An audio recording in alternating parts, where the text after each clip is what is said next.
Yo, just when you thought it was safe to do a mock-up, the Ain't UA it? factories go and actually make it with the mock-up tag on it. It's bad, man. It's bad.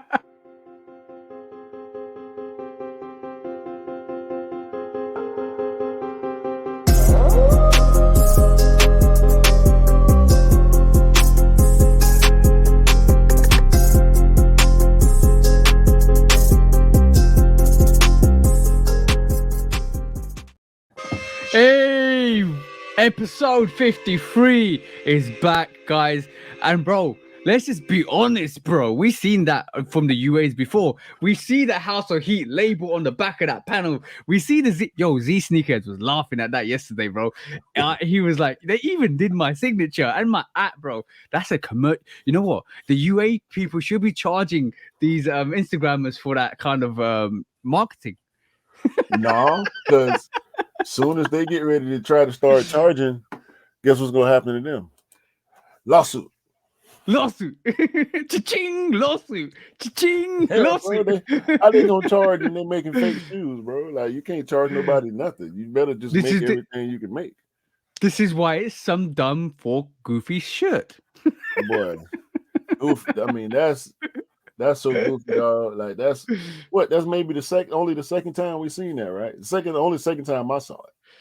Yeah, this is the second time. First time was a House of Heat. Bro, this is just jokes because like oh shall we do a social experiment? I'm down for doing this social experiment where we put up a mock-up of a sneaker that we say is gonna come out in 2024.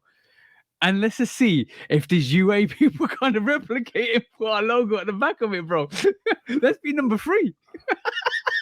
Well, we'll have to have a super large following like House of Heat or Z Sneakerhead for it to actually come to fruition, though. Yo, Like, yo, the you know UA what? people, they only follow the biggest, mock-up creators. Yeah, true. But we can stir up the smoke, bring up the fire, get these people to kind of let's get them on our side and let's do this. It would be just funny. Let's troll the UAs. Just make UAs more UAs like they But used to be back in the day. that's similar. That's kind of similar to the one idea we had before about Nike, when you came up with the idea about Nike actually putting out fake mock-ups. Yeah. Put as many fake mock-ups and all of a sudden switch it right at the end, and all of a sudden they can't catch up because it'll be such a fast. Bro, you could have a specialized team. You could even do it through Z Sneakerheads. You could even do it through all the influencers. Put out mock-ups that don't look like the sneaker, that have little variation change from the sneaker. Like the upper could be a different color. The green could be a different shade. You could instead of being pine green, you could be like a forest green or something different. And all of a sudden, right at the end, switch it up. Bang! There you go. This is what you're gonna get. And then Yeah. it doesn't even need to be. It doesn't even need to be like 2 weeks out. It could be a week out because everybody knows what it's gonna be about. And then all of a sudden, bang! You're being caught out. You've been left with your pants down. Nobody's buying that, bro. No, obviously that was supposed to be like a gorge green. Yeah. The one that they made, the green was wrong, Yep. and instead of the jewel wings logo, it was the patch wings logo. So it was just all bad, bro. It was all bad. And talking about talking about having your pants down. Did you see this week? On I think Nice Kicks put it up, but this is quite funny. Nice Kicks put up a post which was kind of had me in stitches yesterday. Somebody stuffed their tidy whities in a pair of Jordan 14s. Yeah. Talk about having your pants down, bro. So they posted a retread of that because it was a post on Twitter where the guy bought the shoes secondhand from eBay, I think. Yeah. And the person who actually sold him the sneakers saw that and apologized and said, "Yeah, I saw that. I saw that." And he's meant to take him out. But did those sneakers get authenticated? He was probably yeah. They got authenticated. We don't know if they got authenticated. So look, I'm laughing here, bro. I'm guessing they didn't get authenticated. They was probably less than $100, so they didn't get authenticated because we didn't see an eBay tag on that post. Okay, cool. Because the eBay card, we didn't see the the bag that they give you.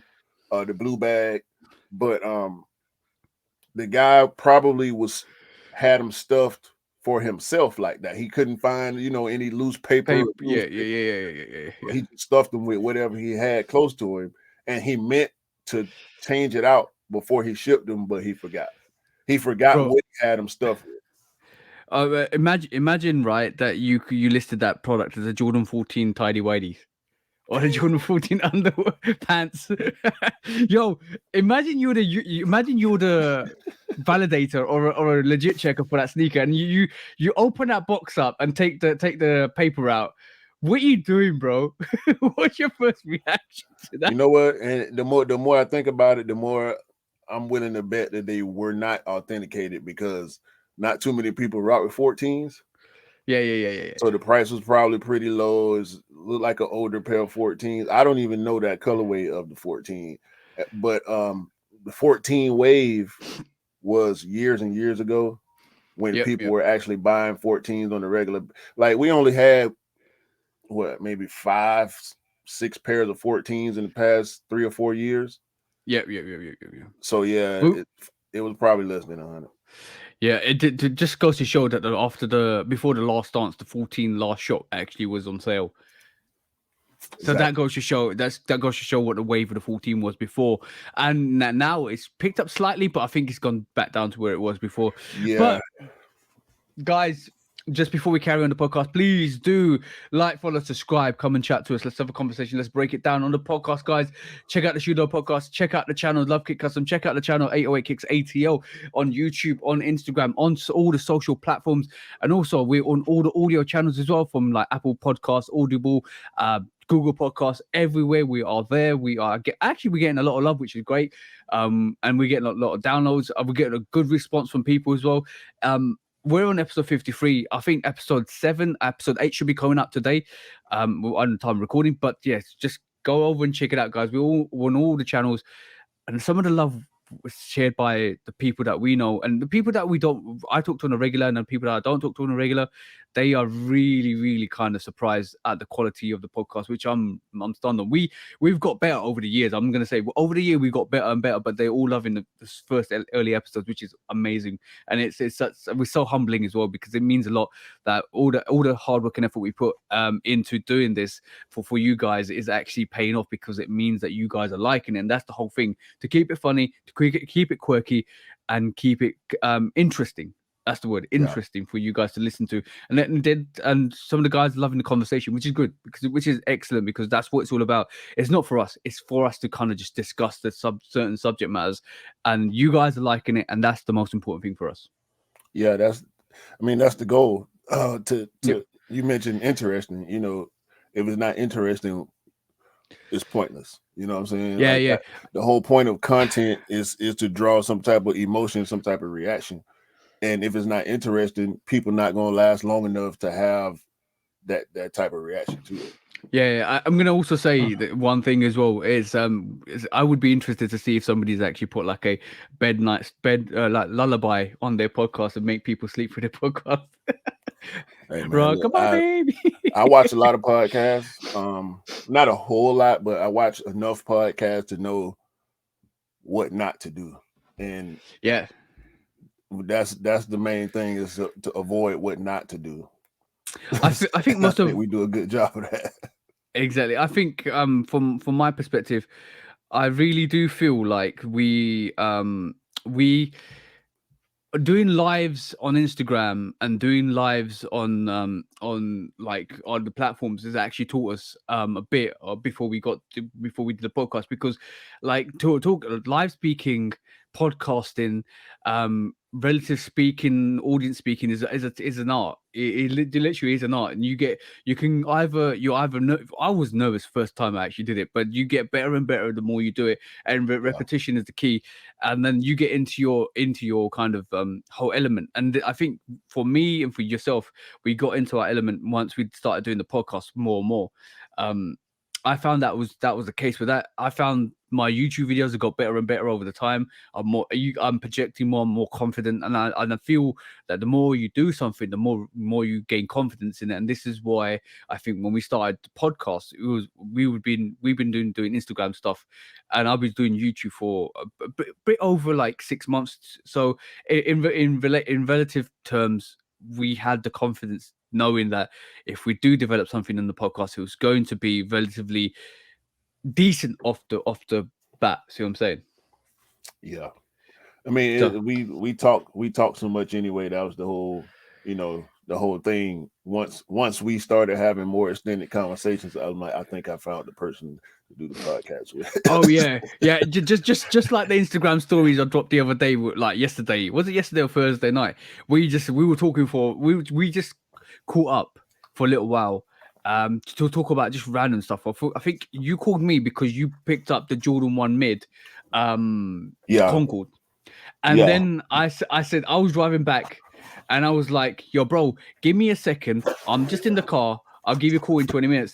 And then I ended up pulling up my Space Jam SBs just to do a comparison.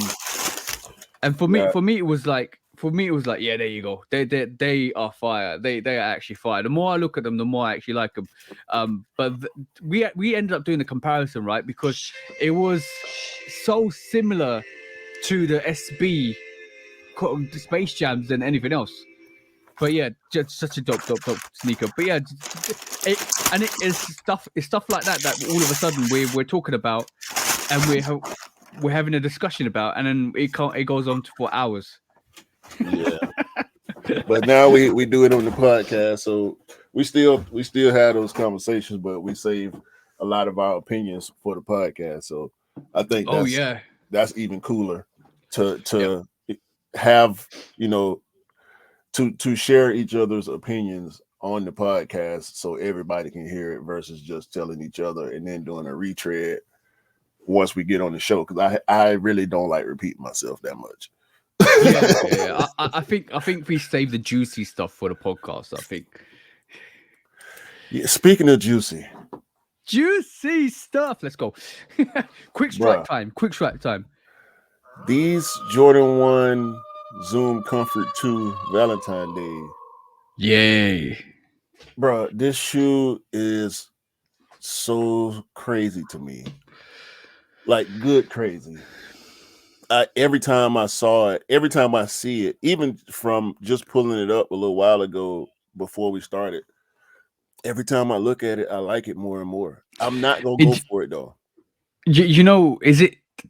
Was it the heritage one we got last year, which was that all white and red, like slight touches of Yeah. red on that all white? Yeah, so that reminds me of that, but that also reminds me a bit of like a reverse bread, no, reverse Chicago. Sorry. So Hmm. basically, the red panelings inverse, like the way the black is normally, you got some red. Where the toe is white, you get red, and then everything else is white. It kind of gives that combination vibe where the Heritage one and the Chicago one come together and had a little child called Zoom Comfort 2. Yeah, but the Zoom Comfort silhouette. I have one pair of Zoom Comforts. I've seen other pairs in hand.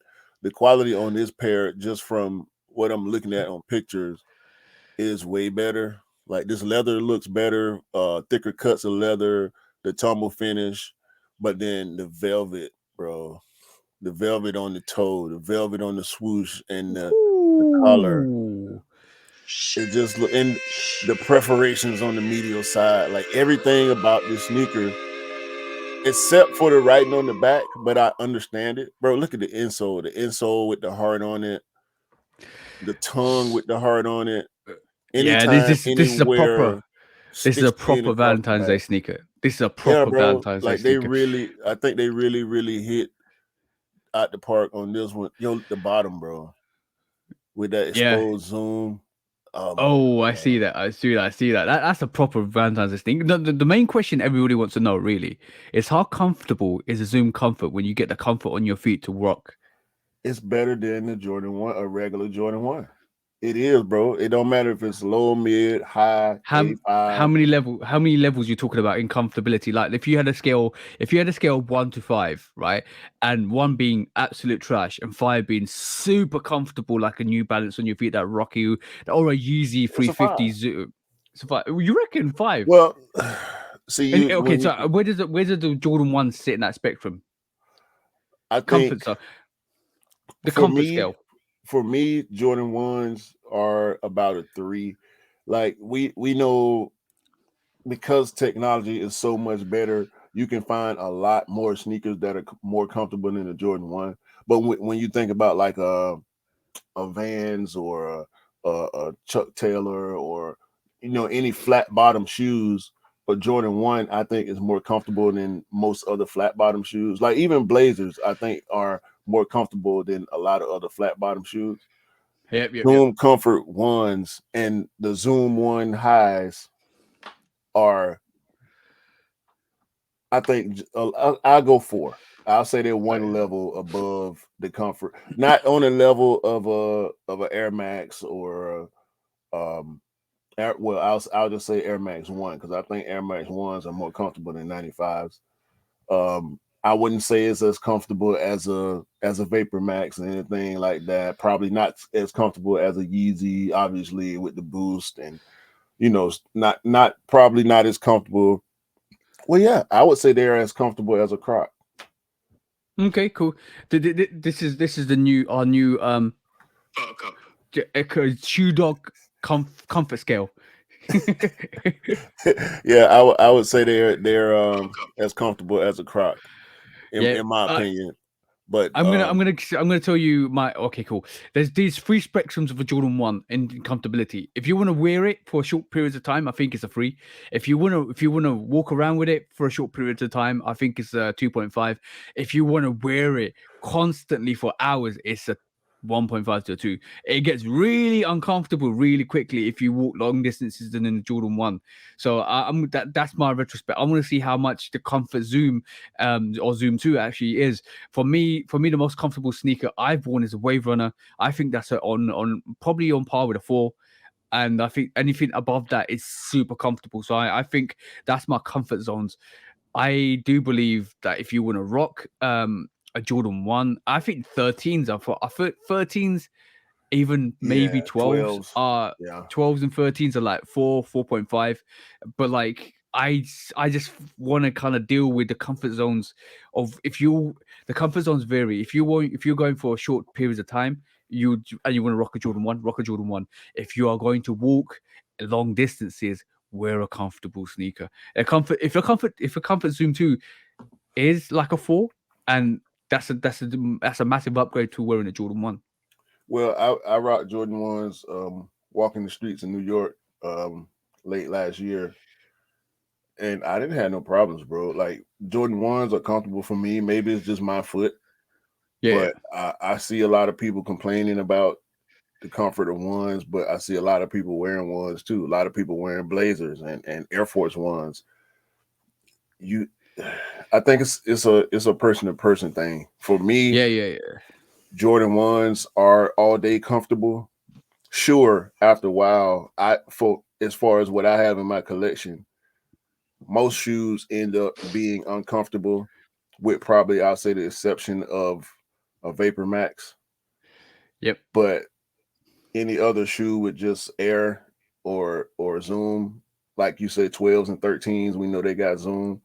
Yep. They Comfortable. they get uncomfortable after a certain amount of hours. You Yeah. just want to take your foot out. It's not necessarily about the shoe, the comfort of the shoe being bad. You just want to take your foot out the shoe. Yeah, but that's because of the friction with your palm of your feet. Because basically, if you wear something, if you wear something sturdy and rigid on the palm of your feet, it's always going to start chafing. It's always going to start compressing, and then you want to just take your feet out. That's what comes from it. Because you're not supposed to be walking around for long distances, especially with sneakers on constantly. So that comes with that range anyway.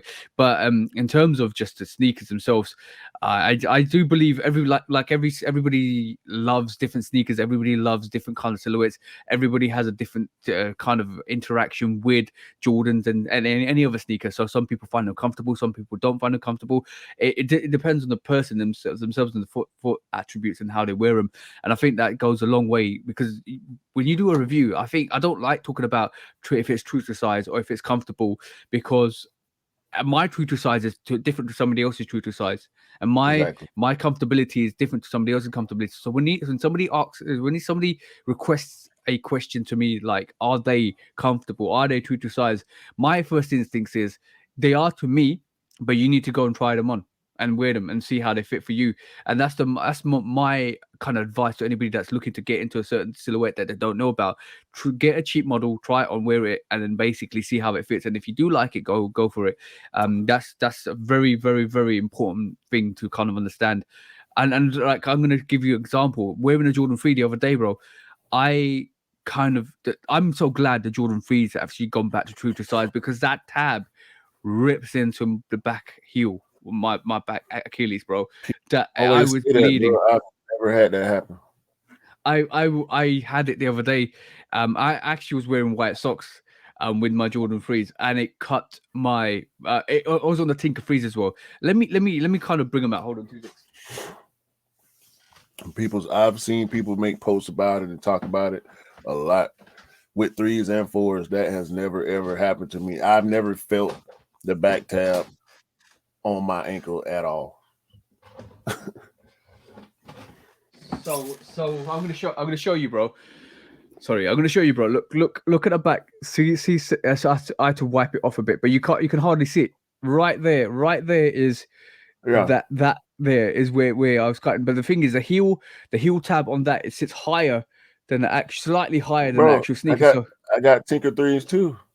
It's yeah, I don't know never why. happened to me.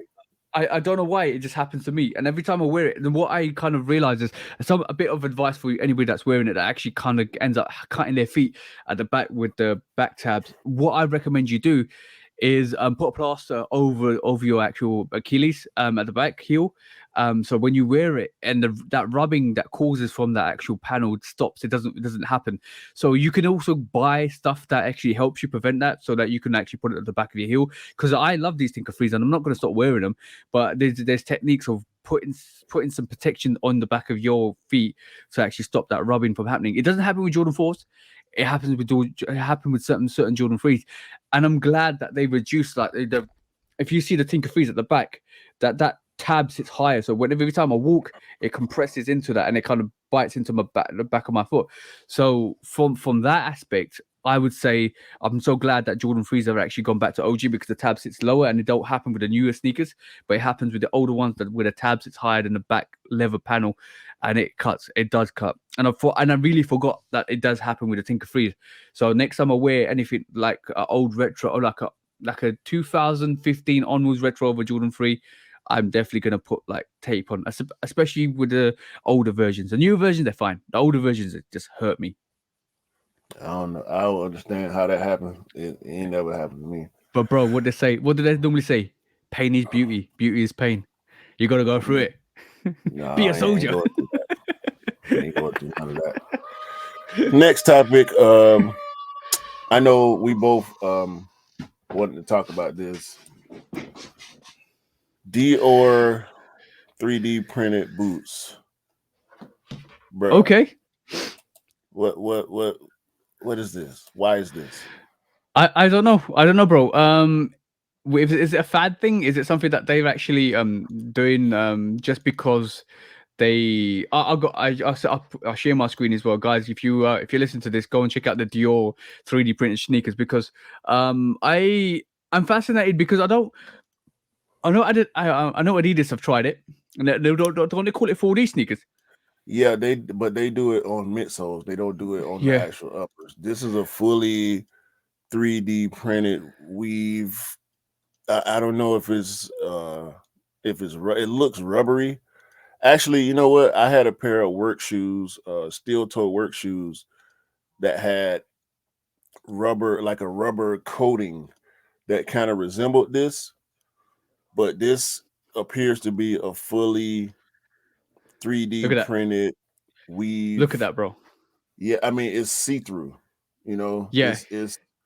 It's the outsole, not the outsole, rather the midsole and the uppers are I- 100% Is it 3D is it printed. really is it really a sneaker, or is it a more No, of it's a a boot. it's I know it's a boot, but can you classify it as a boot? Can you classify it as, Yeah, because there's no water retention on that, bro. Like, if it rains, it's going through. that don't mean it's not a boot. Is this is the same realm for me as like a foam runner. It's one cost I to wouldn't me I like. wouldn't do, I wouldn't go there. I think it's a boot. It looks like a low top boot. Looks like a Yeah. low top Timberland. Uh, I mean, it's a the shoe. We'll just call it a I shoe. you call it shoe, but I want to know what the materials are made of, because if I'm honest, bro, the Adidas 4D print sneakers, the midsole's hard. The midsole's uncomfortable. I've heard a lot of people that wear that 4D. I don't know. I haven't actually worn it myself because I've stayed away from it. But I've heard the midsole is uncomfortable, bro. The materials that use the midsole are uncomfortable. I know some companies or some Adidas shops, you can actually go in and put your footprint down, and they actually work out the pressure zones, and they actually cast it to the 4D print to the pressure zones for performance athletes, and that actually feels a bit more comfortable. But I heard off straight off from buying it like that, they were uncomfortable. So And this they keep Dior, making them. yeah, no, they keep making them, but why do you not? Why do you think they're not as popular? But I want to know what materials it's actually made with, and what materials is actually kind of produced with, and how comfortable it is, how cushioning it is. If that's stiff, that's like a brick on your feet, bro. Well, see, with the as far as the Adidas 4D, I've seen a lot of people have them on foot, and I've asked some people, and they say that the people that I've seen wearing them consistent, like I see guys wearing them at work, and Yeah. they say they're comfortable. So Okay. you have to take a person's word for it. I have also online, like you've seen, people saying they're not comfortable. So No. that Yeah. goes back to a part of the previous conversation where comfort is a person to person thing. It's a foot to foot thing. Some Yeah. Yeah. people, look, I got a couple pairs where it's one pair of shoes, but the left shoe feels different from the right shoe, but it's the exact same shoe. It feels Just like. better on my left foot and my right. 13s are like that for me. For some reason, 13s feel different from the left shoe and the right shoe. I don't and know why, but that's every pair of 13s that I have feel like that. And you know what's really interesting? My Tinker freeze that I just showed, with the back tab with the blood on it. Literally, my left side doesn't do it. My right side does it. Right. So as far as comfort is concerned, I don't think that really applies to this. But S- we know people, like you just said, people will take that pain for the flex, right? A lot Yep, of yep, people yep. wear shoes that they feel are uncomfortable, but they'll wear it for the flex. And that's, I think, is what's going to happen with these, because people that dress professionally every day, some people stick with traditional hard bottoms and wingtips and whatnot, but then some people go the Kohan route. Kohan makes dress shoes made from the same materials that sneaker companies use. They got Yep. the rubber bottoms, they got mesh uppers and stuff like that. So if I was a person that had a job that dressed where I had to dress professionally every day, wearing suits and button ups and slacks and stuff, I would wear Kohans. Yep, yep, yep. Like I hate hard bottom shoes. If I was into high fashion, I don't know if I would wear many of these high fashion shoes because they look, and from what we hear when I watch these sneaker shows and these celebrities get on there, the one show in particular, when they ask about regrettable purchases, most of the time it's a high fashion shoe because it's Yeah, not comfortable. I noticed that. I don't even know the price of this. I'm actually trying to productively work out for the price of this, because I know 3D printing is quite expensive. I know this is why the Adidas 3D printing. Well, it's getting cheaper and cheaper. The more with everything in terms of technology, the more you mass produce it, the more cheaper it becomes, because the more effective it becomes. So I knew the Adidas 4D sneakers were actually quite expensive when they first released, but they kind of reduced down in price because you fine tune the manufacturing process, and all of a sudden the prices drop down. Just like the prime example is the Earl. Nike Adapt sneakers when they Hmm. first came out, they were ridiculous priced. Now Adapt 11s were quite reasonable in terms of the resale, or in terms of the retail. But yeah, I'm pretty sure 4D printing is quite, or 3D printing is quite expensive and quite laborious, and you can't get as many units out because it takes 24 hours to maybe a couple of days to print that sneaker, then to kind of take it off to actual print, to actually modify it to make it look like it is at the moment. So it takes a lot of time and effort to get to that process. And I've actually looked at 3D printing myself, not sneakers, but just in terms of different concepts and different designs and different logos. It's quite a hard work, bro, to get that right, to get that absolutely spot on. So I Well, would want to know how much this costs, because yo, bro, it's sci- gonna be crazy. scientifically and mathematically, I think is where most of the work goes in on 3D printing, because it's the machine that's actually doing the work. And we know Um, since 3D printing, see, that's a boot right there. yeah, But we're just showing you the dual build. This is a high top. Basically, this will be uncomfortable. I'm gonna say this. I think this is going to be uncomfortable. Tims are uncomfortable. But Tim's have got inner lining. Tim's have got some You kind of can, bro, you can put an insole on anything. Yep. You can buy high end insoles that have more cushioning than the actual shoe and make it more comfortable. People do that all the time. My partner E came over here yesterday, and he had some separation on a pair of laser fours, Hmm. and he wanted my help fixing it. And so when he took them out the box, I'm like, bro, this ain't the insole that come in this shoe. He's like, I know, that's my insole, because he's flat footed. So he Yeah. uses insoles in all of his every shoe that he wears. Oh, He replaces the insole yo, for a more comfortable one. she's got a specialized insole. So basically, Yeah, he only has one. Yeah, yeah, yeah, yeah. but the point I was making, on the mathematical side, where you have to, put, and you're an engineer, you know this, when you Yep, have to yep. put in all the specs and the measurements that you made, and for the actual printer to do what you want it to do.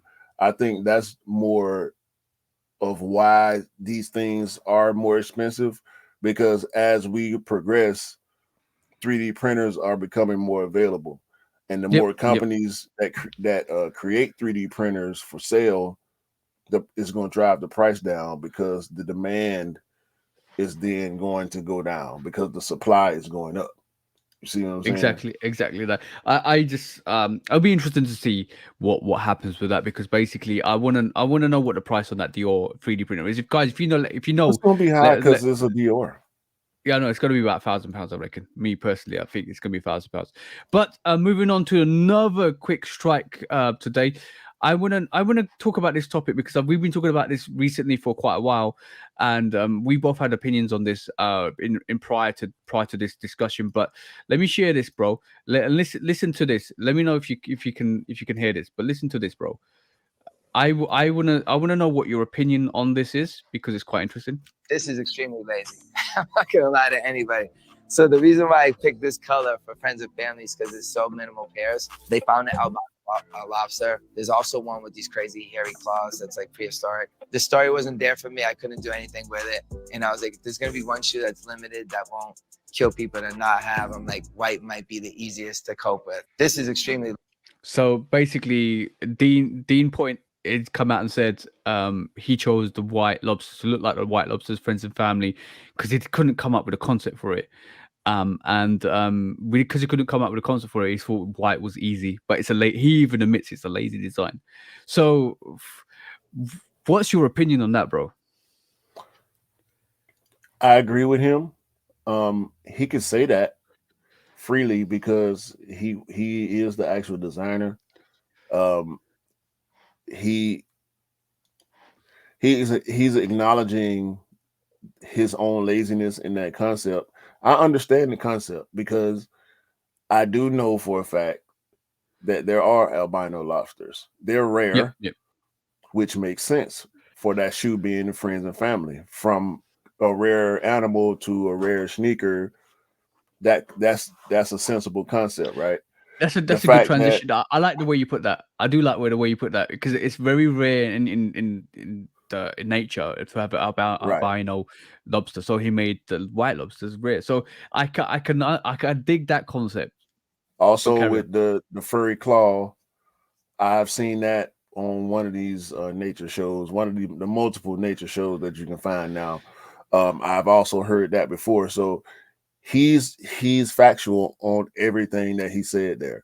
And I Yep. also, the only thing I don't agree with is him saying he thinks that's one friends and family that people can live with not having, because hype beasts and high-end collectors are still going to want it just because it's a friends and family and it's a rare sneaker. That's the only time I Yeah, disagree yeah, with yeah, yeah. anything he said there. I kind of agree with you, and I'd semi disagree with you at the same time. I've seen a lot of sneakerheads, a lot of people that pick up SBs that even said that was not great. Hmm. I don't So think it's great. I understand the concept, but yeah, I wouldn't, if that was the shoe that was available and the orange was the friends and family, I would have preferred the orange. I still would yeah. prefer the orange or the red or the green or the purple. Any of the lobsters I would prefer versus that white one. But I can agree with him saying that it's lazy because that's how he feels about his own design. But I do like the concept. So I'm gonna just use this segment to have a little bit of a really quick sidebar. We've been talking about how we feel some design aspects of Jordan brand and some other designers in terms of all the others. Let's not even just say Jordan, like Nike, Adidas, all of that stuff have been a bit lazy with their concepts and with their executions and stuff like that, and with their design concepts. That does that is that a sign, first of all, of reinforcing what Dean Point said, is reinforcing that whole aspect? And number two, is this why we're seeing more of a movement towards AI designs because it's different? I knew you were gonna do that. I knew you were gonna spin the AI thing into it. I think I think that two things can be true. Yeah. We will always call out designs that we feel are lazy, but I don't think lazy designing is the reason why we are seeing these AI designs. I think we're seeing AI designs because it's possible now.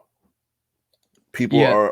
are programming these systems for a lot of different reasons, a lot of different purposes, Yep. and I think that's why we see what we see with as far as the AI designs. Sneakers, especially retro Jordans and Nikes, Air Force Ones, Blazers. There's only so much you can do, and once most of the ideas have been done, you don't want to do it again. You try to come up with, there's only so many colors, Yep. primary colors that you can make variations of. There's only so many color ways you can do. Once you've done a black and purple Jordan 13,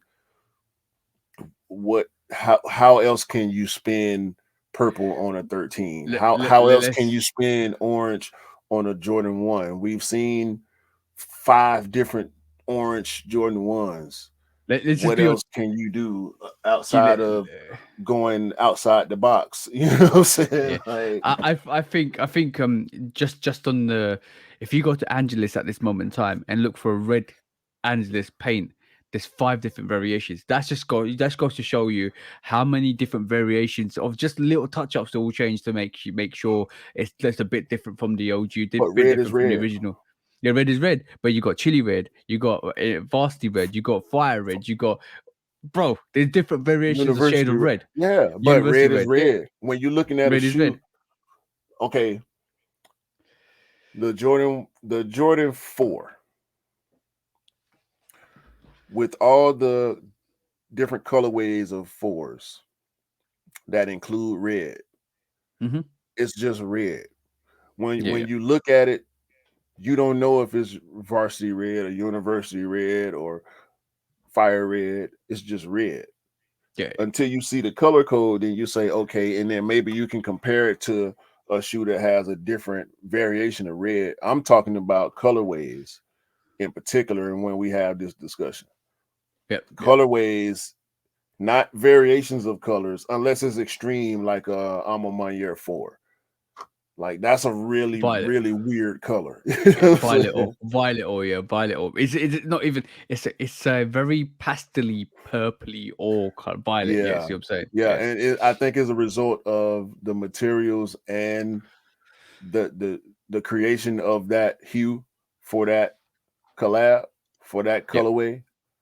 But for the most part, we get what we get. It's blue, it's green, it's red. Yeah. There's pine green, there's forest green, there's you know royal blue, there's university blue, there's a blue is blue, red is red, green is green, blah blah blah. Yep. Yep. Colorways is what really determines for most sneakerheads whether something is lazy or not. When we call out sneakers for the most part for being lazy, we're saying, oh, that colorway is lazy, or we had that same shoe in a different color. It's the same Yeah. exact thing, they just switched the color. Like How black do you and feel? whatever 13s. We have the black and red 13, which is the OG. Yep. Then we got black and blue. We got black and university. We got black and purple. You know what I'm saying? We got black and How, white. how do you feel about different colorways, different infamous colorways coming back onto different silhouettes? So, like we've seen the True Blue one, but it's in reality it's the famous colorway, OG colorway is the True Blue 3. So we see the white cement one, which is the white cement 3. How do you feel about like the hair colorway had that same treatment? Yeah, with So the how do you, six. yeah, with the 6, how do you feel Bordeaux's about also. Bulldogs also, yeah. How do you feel about that? How do you feel about them mixing and trying to transition one infamous colorway, one famous colorway to a different silhouette? It depends on how it lands. With the ones, I saw a lot of people comparing the 1 to the 3. I don't think that's fair because the Mm, one silhouette design is so far from the 3 the 3, silhouette yeah. design. So I called it a with the true blue ones, I took it as okay, they're taking the blue variant, true blue, and putting it on a 1. but it looks more French blue than true blue. But the color code is what? True blue or True blue. French blue? True blue, Exactly. bro. Now, Yeah. so we just got through talking about color variations. What did I It's say? interesting. Blue is blue. Blue You is blue, said bro. the Blue is true blue. blue on the 1 looks like the French blue, like on the 13. The French blue Yeah. 13 is what? Blue gray with a little bit of Yeah. red. Yeah. Yeah. Yeah. Yeah. The Yeah. true Yeah. blue Yeah. ones are blue and gray. The true blue Yeah. threes are blue gray with a little bit A of bit, red. a bit So red. Yeah. truly, the French blue 3 is more like the true blue. The French blue 13 is more It's like more the like the true true blue blue 3. But 3. you Yeah. just said It's called a that French blue the 13. blue on that 1 looks more like a French blue. So you Yeah, see yeah, what your yeah. brain did to you there? Yeah, yeah, yeah. I know what it You did know to what I'm me. saying? It's like Exactly. that's why I try so hard when we get okay, so with like the 6 and the 7, the Bordeaux and the hair, those silhouettes are so similar in so many ways. Where it's like, does it do it justice? Does putting the hair or the Bordeaux colorway on the 6 do justice? Does it pay homage to the 7? Does it make sense? Whereas with the 1 versus the 3 true blues, I separate it by saying, okay, they just using the true blue color. And Yep, that's yep. why they call it true blue. There's not a nickname for it. They're naming it after the color. Because if there is no, like the Space Jam, we call the the black on black with the Concord 11 Space Jam. Yep. So this Jordan 1 mid, black on black, patent leather with a little bit of Concord, Space Jam, and they gave it hints from that Space Jam 11. We don't call it the Jordan 11 Concord. We don't call it the black and white. We call it Concord because of the Concord purple that's in the colorway. You know what I'm saying? When it first came out, I don't think anybody was calling it Concord. It was just the new Air Jordan. It wasn't even the Jordan 11. It was just the new Air Jordan. You know what? Say, what new Air Jordans? The white and black one with the black patent leather. Me and Cam were talking about this on the live just before we recorded this podcast. The chicken or the egg? What makes the name? Now I feel like the people have more power to name the silhouette, and then the brands run with it. So it's been happening over the last 20 years, and it's happening more and more. Whatever we see, whatever we take from it, whatever we rename it, becomes the name of it officially. And it's the street name. Like I don't. I know what you're gonna say. The Crimson Fours are not the Red Thunder Fours. I feel the same way. They're not. And this is where the even if you look at it on StockX, they're called Red Thunder Fours, I think. But that's a false name. We as the sneaker community have the most control. That's the thing that we have the most control over, what something is called. Yeah. Whether the brands go with that or not is not up to us. Yep. It's a Crimson 4 because Nike says it's a Crimson 4. If someone wants to call it Red Thunder, I know what they're talking about, but I would never call it Red Thunder. Yeah. You know what I'm saying? It's interesting, like that whole concept is interesting. But talking about early sneakers or early looks at sneakers, let's talk about this, bro. Let's talk about the satin bread potentially coming out this year, bro. You know how limited this sneaker was when it originally came out? 601 pairs, was it? Yeah, I've never liked that. I'm not getting it for myself. I had it. Like, this is a really funny story. I had it on my phone, opened up. I left it there, not on purpose. I was wanted to show my girlfriend two sneakers. Right, one of them was this. One of them was another sneaker. I'm gonna show you in a bit. But she literally walked past my phone, saw it, turned back, picked up my phone, looked at it, looked at me, and says, "These are nice. I want these." I exactly knew what she meant because I put it there on purpose, not on purpose, but not intentionally. But I put it there because I know she wanted that. I know she wanted the satin black toes, which she's got now. I know she wants this bread satin. She loves she loves the satin colorway, and this is a women's exclusive, by the way, as well. I will be going in for my girlfriend for this when it comes out because I think this is a really, really, really good silhouette and kind of concept for the women's exclusive in terms of giving it to the ladies. It's great. It's dope. It's dope. She has to get it. I have to get it because it's another satin sneaker that she would want alongside with the black toe satin. Yeah, I don't like the stitching and wings. I know what you're gonna say. I knew you were gonna say that. I don't like the stitching on the wings logo on that. I don't like the eyelet, the metal on the eyelets either. And the only satin shoe that I really, really like full satin was the satin bread 5s. Yeah, but I've got those. Yeah, I'm cool on these. The only bread Jordan 1 I want is a full leather band bread. Yeah. Or low OG. I think we all want that, bro. But yeah, we got. It's ironic. 2 years back, we got with the pattern breads. Now we're getting the satin breads. Potentially, in 2 years' time we get the reimagined breads. Never know, bro. Never know. Yeah, hopefully. But yeah, I'm cool on these. They nice for the ladies, I guess. Yeah, it's a dope release for the ladies. I think a lot of. I'm glad they've made it women's exclusive as well. I hope the numbers are up there as well because I think that's a great colorway for the ladies. Yeah, it'll probably be close to GR numbers. Maybe at the low end, probably Chicago Lost and Found numbers. At the high end, probably maybe Brotherhood or Patent Bread numbers.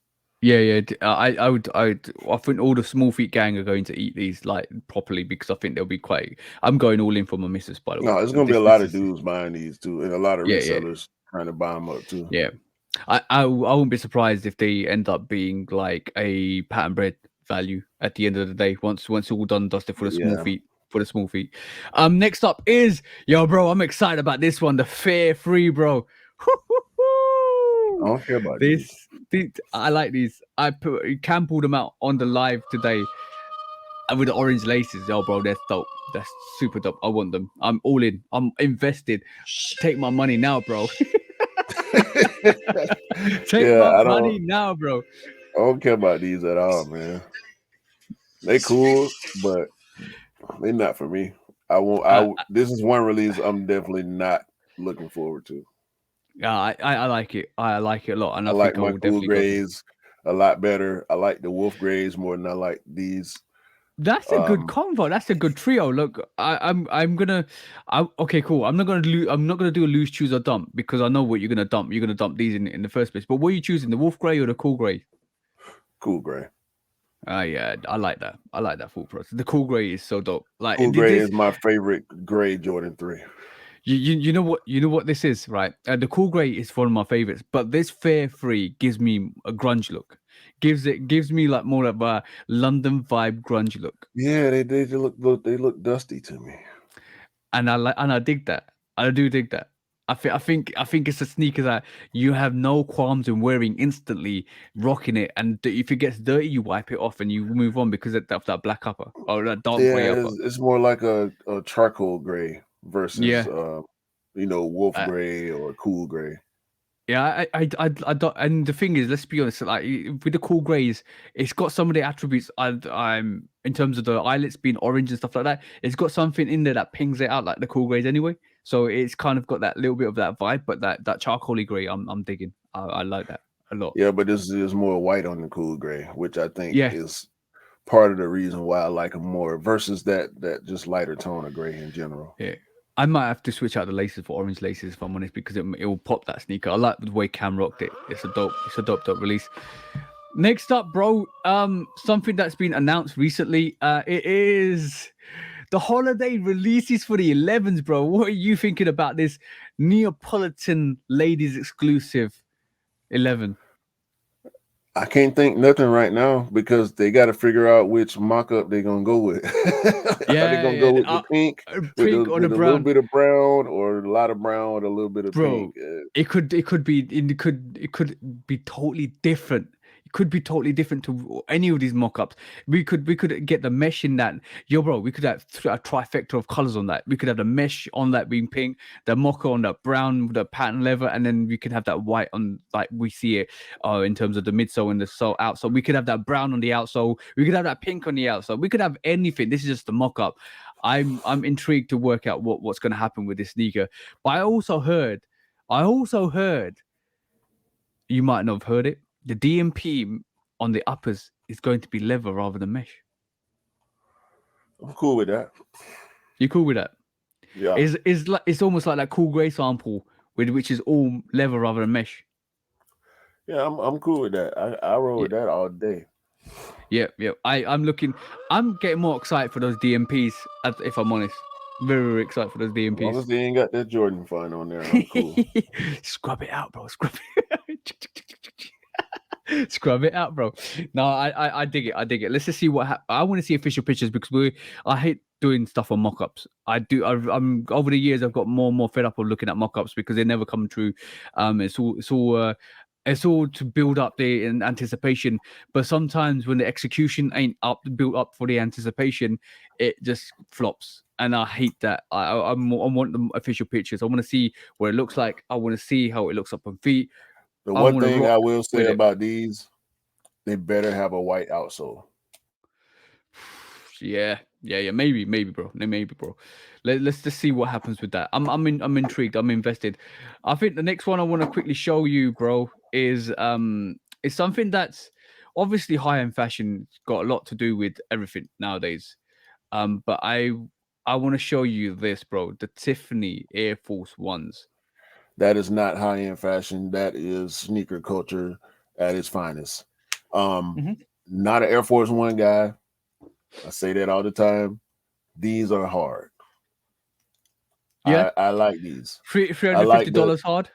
the detailing. Yeah, I mean, look at the materials, bro. Look at the Yeah, they look premium. detailing, leather guts, That that's got suede. Scott was telling me the other day. It's got Tiffany silver. What do you call it? Yeah, it's got a little bit of jewelry on it.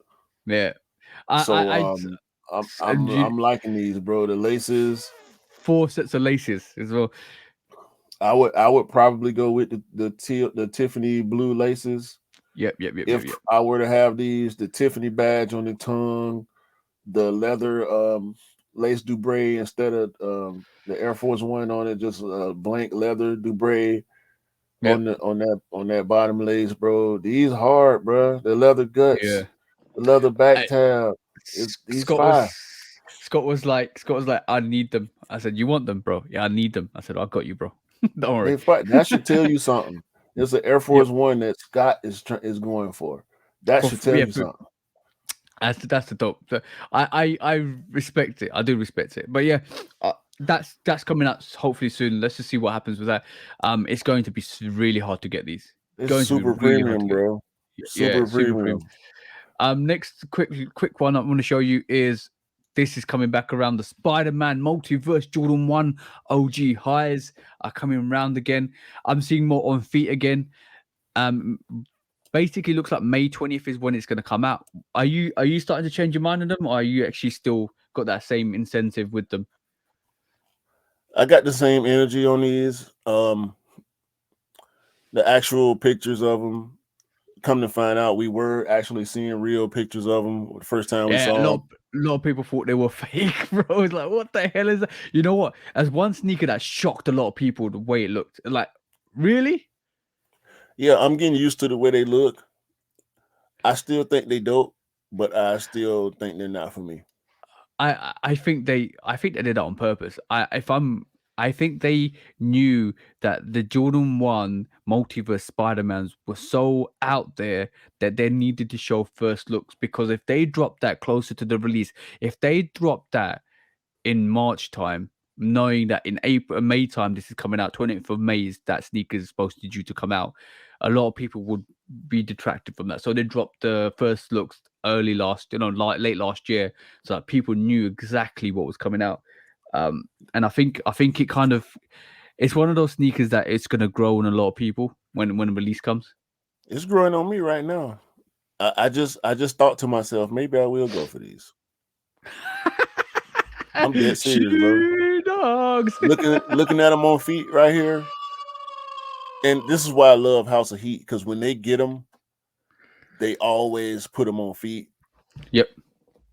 and that tends to change perspective when you see stuff on feet, bro. I could see myself rocking these. I really could. Really? Yeah, I ain't gonna lie. I could really see myself rocking these. Is that a bit of pattern on the swoosh and on the upper panels? Yeah, the collar is and the swoosh is black pattern, and also we got a little bit of red pattern on the that main eye stay. Say I no like more, these. bro. Say no I more. like these. I will go in for your size. Say no more. I really like these, bro. I liked them before because I understand where they're coming from with the whole Spider Verse thing. Do you think they coordinate that with the Spider-Man movie? Because if they've done that, that's going to be dope. Because as soon as that comes out, a lot of people are going to see the Spider-Man's Spider-Verse movie, and maybe they'll build up more hype to this sneaker. Because I feel the Spider-Man joints is the same situation where the original Origins Spider-Man Origins sneaker basically was made popular by the Miles Morales version of Spider-Man. Yeah, I mean they have to. Yep. They have to continue it. I think they have to continue it because it worked so well the first time. And the Chicago colorway don't hurt, but it was a good, in my opinion, it was a good variation of Chicago. A lot of people don't feel the same way because of the perforations in the shoe. I like everything about that first Spider-Man Jordan 1, and I really like these two. especially Yep. bro that semi-translucent red bottom. That's crazy, dog. Yeah. I agree. I will try for you, bro. I'm definitely I've got you reserved in for that release, so that's fine. If I do manage to get them, they will be swiftly over to you in the States. This Yeah, is put it I that way. like these, man. I like these. I think I just talked myself into going for these. It's a beautiful thing. It's a beautiful thing. Yo, talking about talking your way into the community and talking your way into the whole sneaker world. What do you think of Mia Khalifa and her attitude on her change of aspects on sneakers in terms of where she went from? She doesn't understand the community of sneakerheads, and the more that she's got involved in it, she's kind of understood the relevance of sneakers. I think this is. I looked at it this week and I thought it was a dig at her. But now I'm changing my overall perspectives on what she's saying because it feels like that she wants to understand the scene, wants to understand the fashion scene because she's getting into that realm. So the sneaker community is one aspect of the fashion world. Yeah. Some people, and let's just be honest. And I'll speak for myself. Like I mean, we always do, but I'm gonna speak for myself on this. A lot of us don't care about high fashion. Yeah. A lot of us don't care about streetwear from a purist standpoint. A lot of people that consider themselves sneakerheads don't know how to dress well. Yeah. And that's cool because for those people it's about whatever it's about for their enjoyment. There are a lot of people that have a lot more sneakers than they have a wardrobe. I thought you was gonna say there's just a lot of people out there have a lot more sneakers than sense. Well, fashion sense. Yeah. Some people, bro, and I know you've seen it. I've seen it. I don't call it out because it's not my place, to I don't want to shame people based on my opinions. And I hope even though we give our opinions on this show every week, it's not our intentions aren't to shame people. We crack jokes and we say what we do and don't like and what we would and wouldn't do, but it's never to shame anybody. I hope You everybody that listens and watches us understands that.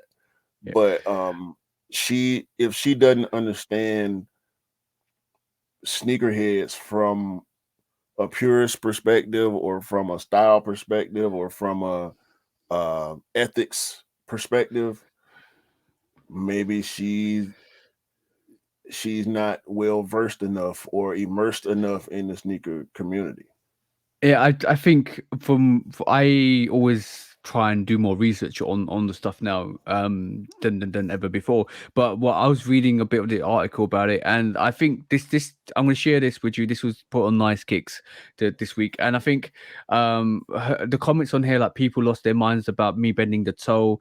How else are you supposed to walk in them? And I think this comment to me is more relevant. And and I'm going to give you my thoughts on it. It's like I have been. She's been very vocal in the past about not really getting the sneaker thing. I think what eludes her is how sneakers are resold for so much, and the thing is, this is this perspective of a person from the outside. And when I talk to people about raffles, they think raffles are free. They think you get free sneakers at the end. They don't understand the raffle process. They don't understand why sneakers that are sold for thousands of pounds. They don't understand that. And she's immersing herself in the sneaker community and fashion. And these comments are coming from a person that's very new to the sneaker scene. So you got to kind of leave her some leeway and understand Okay, and realize. check this out. Question: do you think she bought those Travis Scott one highs, or was she seated? Um, I don't know. I can't comment on that. If No, I'm I mean honest, guess. Just give me a guess. You think she I bought them, or would. you think she's enough of an influence to be seeded. I think she might have been seeded them. So if she's seeded, if she gets seeded, if she's receiving free sneakers from companies, of course she don't understand. Yep. But because she's getting free shit, I'm sorry, because she's getting a free shirt from these Yes. Yes. companies. Correction. Shit, Shirt. I'm gonna have to find that and edit that out too. But because You're she's fine. getting free products, her perspective is gonna be skewed because she don't even know what she getting. Yeah, She don't exactly. know Exactly. that Travis Scott one high fragment is a highly sought after pair. Highly coveted. So what your perspective, what you're saying is, bro, is it's not fair. It's not fair. No, it's not fair. Let's just be honest. It's not. You can't take the same perspective of a person that actually grinding really, really hard and really effectively spending days, weeks, research, networking, connecting to get a pair of Travis Scott's to her being seeded one, because the perspective is skewed so much so that it's given to her, and somebody else that has to go out there and really work, really put the effort in to get that sneaker is two different perspectives of two different worlds. I understand that, and there's more value from a person that's going to grind and get those sneakers that somebody's given something for free. Okay, yes. But also I don't agree with the perceived cringiness of this photo either. No, I don't. Because if you're gonna wear your shoes, what difference do it make? Yeah, of course, of course, of course. I've done this before. I've knelt to take. I did it in my Rebellionaires. Yep. I've also done it in my Midnight Navy Tokyo ones. I'm because I'm wearing my shoes. I'm not interested in selling them. If I decide to sell them, at some point down the line, used or VNDS or whatever condition they're in, the price will adjust accordingly. But if you plan on keeping your sneakers and wearing your sneakers, what difference does it really make? If you crease your sneakers because they're yours, they're your possessions. You got them however you got them, whether you bought them retail, resale, or you receipt it, they belong to you. You can do what you want to do with them. I did to you when we discussed this. I did this. Yeah, yeah. I can I do that saw that. because it's my shoe. You're flexing and bending the what the fires. Of course, but like I don't. I think it's really out of pocket when somebody turns around and says to you, "You can't do something with your trainers." You have Yeah. no you like so it's like let's just be honest. This is almost some bad behavior we should be taking to sneaker court, right? Because you telling somebody what to wear, what to buy, how to wear, how to flex on somebody else's paycheck, that's bad behavior, bro. Because Put you it in the can't be shoe pound. yo, bro, I'm putting it in the shoe dog pound. Put it. That's going in the shoe pound. Nobody out there should be telling you what to wear, what to buy, and how to rock. That's your Mm-mm. personal style. Yo, that's one-on-one gatekeeping, bro. That's Guess what? one-on-one gatekeeping. Guess what? Confession. That's going on. Hold on. That is going in the shoe dog pound, bro. It belongs. It belongs there. Confession. We're gonna lock Confession. it up. Sorry, we're gonna lock it up. Throw away the key. Never coming back to that subject. Guess what, bro? But go on. I've never understood or liked the way you lace your Jordan 1 highs. I know. But it don't matter Yeah. because I'm not wearing that shoe. You're wearing that Exactly. shoe. That's the way you Exactly. want to lace them. That's the way you like them. That's the way you wear them. I don't wear Yeah. mine like that, but I'm not finna talk reckless to you about the way you lace your shoes. Yeah. Yeah. When I first saw you do that, I think I might have asked you why you do it, Yeah. Yeah. but after that, it is what it is. Yeah, I lace them a particular way. What I do is I don't take them all the way up to the top. What I do is thread it through and then literally don't have all the eyelets at the top are free moving, and it gives me more movement on my ankle when I'm moving, so it's a bit less restrictive. So I wear them like that. And But see, Cam said the same things like, you lace your Jordan ones differently. I said, yeah, I lace them differently. I like to lace them that way. fine, yo, 99, my partner, most of his Jordan ones, he got 2 sets of laces in them. Every Jordan that he has that comes with extra laces, and if they don't come with extra laces, he'll go find a pair of laces that matches and double lace them. Yeah. Every pair By of the Jordan ones I ever seen him wear, he double laces. if the thing is, if somebody said to me, it can turn around to me and said to me, why do you lace your Jordan ones that way? That's the wrong way to lace them, and you shouldn't be lacing them like that. You know what my response would be? What my response will be? Was that? I'm different because I'm different, bro. I'm not like you, bro. I'm different. It is what it is. It is what it Yo, is. a guy asked me a while back, and I'd rather not say his name. The way I do my fives with the lace lock, because I love the lace lock. All my fives end up like this. Yeah, yeah. I don't tie them. Any of my fives, I never tie them. When I put them on, I pull the lace lock tight, and the strings hang just like that. Yeah, yeah, I do the same thing. But what I do with my strings is tuck them in, and so that you only see the lace lock, and then the sneakers are tucked in. I don't tie fives. The lace lock is there for just you to tie it in, and it's like a dust bag. Tie the dust bag and put it in, and you go. Yeah, And I like to do that because it doesn't mean I need to tie my sneakers. yeah. I let my laces hang like bunny ears. And the dude, we were in line. Shout out to Rick. Me and Rick was in line at a DTLR for the Oregon 5 release. And the dude I had on, I think I had on my black metallics that day. And the dude was looking like, how you lace your shoe? Like how you do that with the lace lock? And I looked at him, and this guy is like a big reseller in the city, or at least he was. I don't know if he still is. Yeah. And I looked at him like, bro, you lame. Like, don't like as big as your name is on Instagram, and you taking pictures with celebrities and all this, and you all this clout you got, and your attitude, the way I've seen you talk to people, and the way you try to treat people, and like the proud, the big price gouging that you do, and you looking at me, looking at my shoes, asking me for style advice. Get out of here, bro. Joe, that's the worst thing about having a social presence.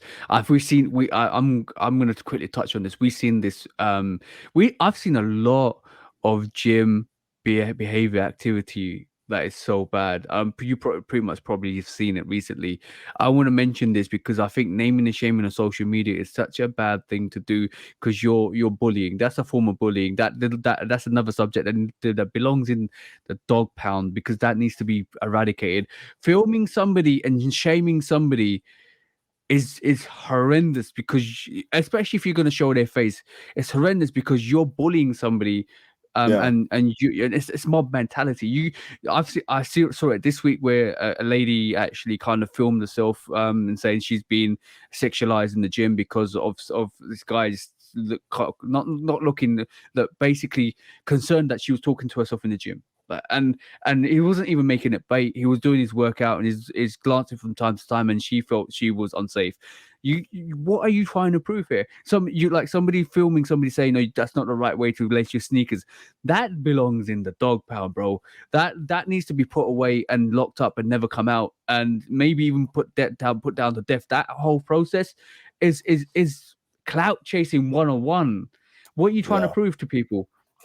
No, I've seen people put lace locks at the bottom lace and kind of run it through and not and tie up their Jordan 5s or any other lace lock sneakers. I've seen that. I have no. I know Mr. Miller does that. I know a lot of people that do that. I don't have opinion on it, bro. You do your thing. What's it got to do with me? I had never seen it done before I started doing it, and when I see other people do it, I'm like, this bastard just stole my idea. but but Jordan 5's been out since 1990, so Yeah. I venture to say I wasn't the first person to do that. You know what I'm saying? 99 problems, but this shirt ain't one. Exactly. So, you know, people have to fight their impulses, bro. You Yeah. have to fight your urges to be a wanker. Really. Yes, you have to fight your urges to be an absolute shirt because it's not good. Like imagine it happening to you. If you have any bad intentions, just imagine if it happened to you, and then walk away. Yeah. Leave it alone. Okay. So now are we gonna go into the last couple of quick strikes because I want to talk about this Soldier Boy situation and this Well, yeah, Omni we Omni can. and the Hellcat beef because I was Yeah, almost gonna take these clout chasers to sneaker court they don't. It ain't worth it, bro. Well, I and know it's you had a couple more quick strikes though. yeah. Okay, let's deal with that in a bit. Let's just have a look at this friends and family. Not friends and family. Let's have a look at this. Have you seen that friend zone sneaker? No. Have you not seen this? Let me just pull this up because I found it really funny when I actually first saw it because it was to me like reinforcing the friend zone for a lot of women that could actually buy this sneaker for somebody to friend zone them. I found this really funny, bro. This is this is the Nike Dunk Low white yellow heart, and it says Valentine's Day sneaker for it's let's just be honest, it's a rejection sneaker. It's if your Valentine's Day gives you a Valentine's Day card, you can give them back out of your own expense, bro. It looks like a Yellow, rejected sneaker though.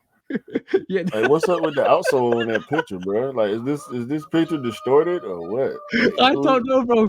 I don't know if this is the official pictures, but this is what's actually touted.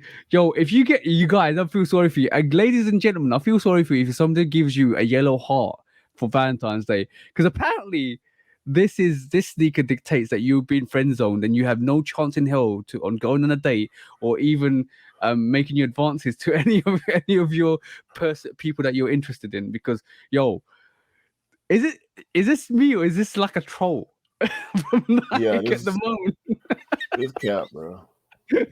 Yo, this is legit. This is coming out, bro. No, I'm saying this is a cap notion.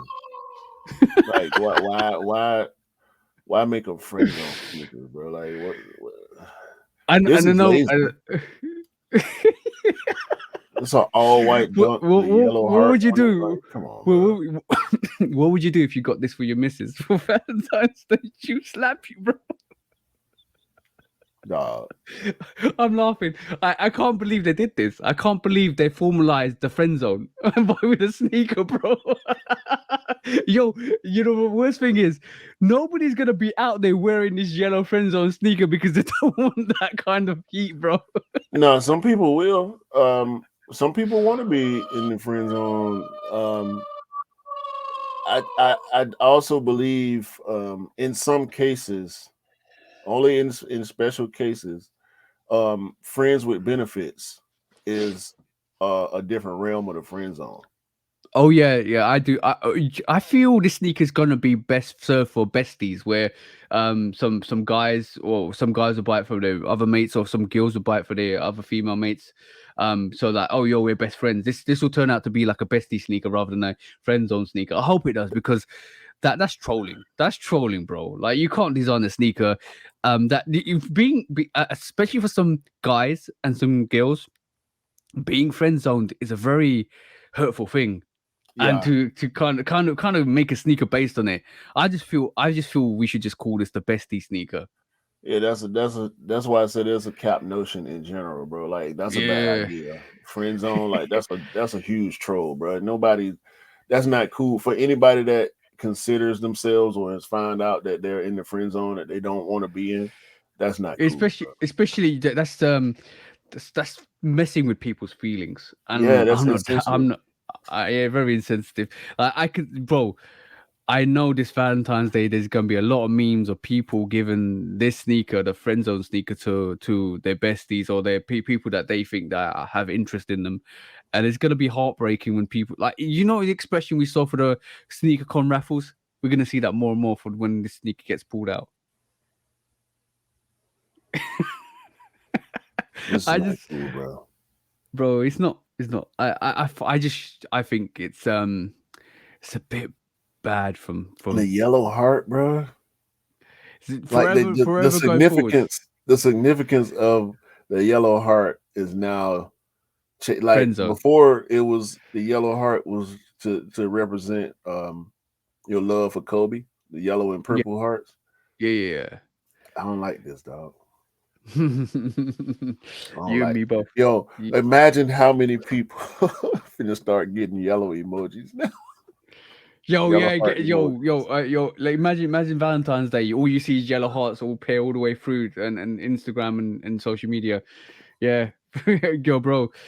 I think Nike just started a movement. Yo, and I only have I had a very very small number of female friends. Yeah. It's yellow emojis from now, yellow heart emojis. Yeah, Last one before we talk about Soldier Boy, Omni, and the cat is this one, bro. This is the Puma Beam. No, yeah, is it Puma? Yeah, Puma Beams. garbage. Yo, bro, what the what is going on, bro? Like, is distressed homeless look a new fashion? If you haven't seen the new Beams Puma silhouette, it's basically inspired by vintage sweatshirts. Yo, bro, No, no, it's not. well, that's what the description says, bro. No, it's not, bro. That's what the description says. Come on, bro. That's not It vintage, bro. The Jordan 1 Lost and Found is inspired by vintage. yeah. That Beams Puma trash is not vintage, bro. That's rotund. That's destroyed, bro. That's that's unwearable. That's it's just as bad as the Margiela Tuck Taylor busted, disgusted. It was a Balenciaga. Chuck it in the bin, Taylors. That was Balenciaga. Yeah, that was Balenciaga. Well, whichever Our one of them favorite. monkey companies did it. That yo, you know what? I said Margiela because they did The the Reebok with the yeah, logos and like yeah, and that's the it was the one. same difference to me. Like remember the Reeboks the dusty dingy looking Reebok Omni pumps Yeah. with the cracked midsole and all that, like trying to play off the off white Jordan 2 lows. Like, bro, y'all need to stop, bro. By Y'all the need to way, stop. a Y'all very good idea. the people that wear dirty Air Force Ones are not gonna buy that because they want their own dirt on their shoes. Yeah. I'm gonna say this. I something that we will probably end up doing in the next coming months is a YouTube video for our channel. We'll pre-record it and we'll make the 10 worst designs, the high-end designs for sneakers in the last 5 to 10 years. It will be Mason Margiela, Dior, Balenciaga, all of that stuff, and we'll give it rather than give it gold ratings, we'll give it skeleton ratings. We'll do that video coming your Trash way soon. cans. Yeah, and it won't be a super goat.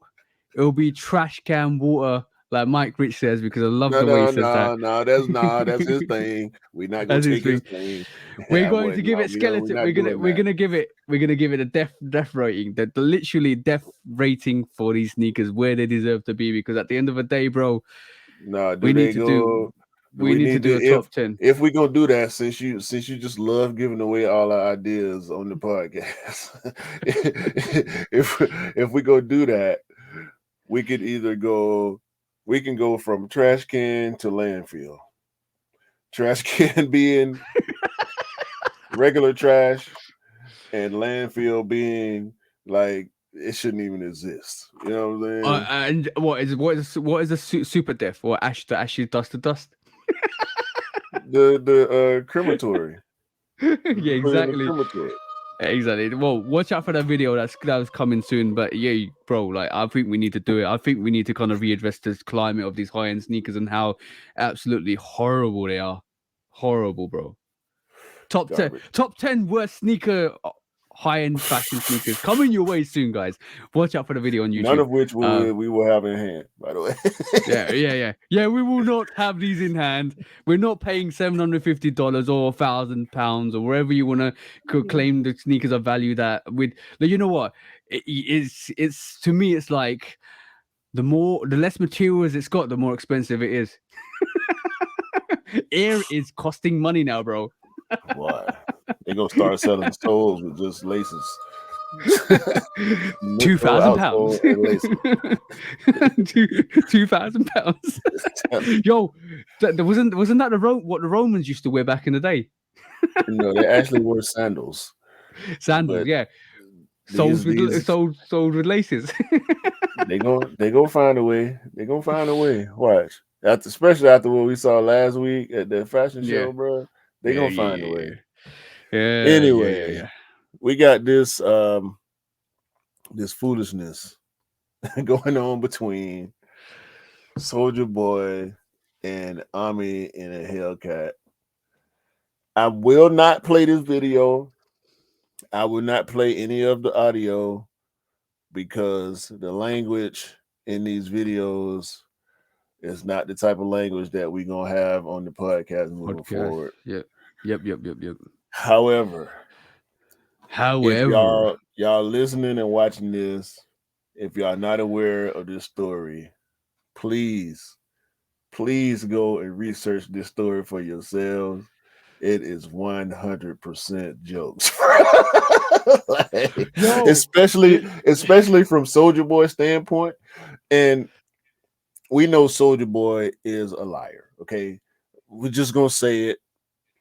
He has been proven to be a liar. He's made a lot of claims that he's been caught up in, and we know that he's lied about. We know he lied about the video game. Amongst other things, I think the video game thing was the biggest lie that he got caught in because that game was trash. He knew it was trash, or if he didn't know it was trash, he claimed that it wasn't trash. But can I say you one comment on Soldier Boy? Right, I'm probably gonna get I'm not gonna say anything. Well, the only comment I'm gonna make is he's the legitimate UA plug. What?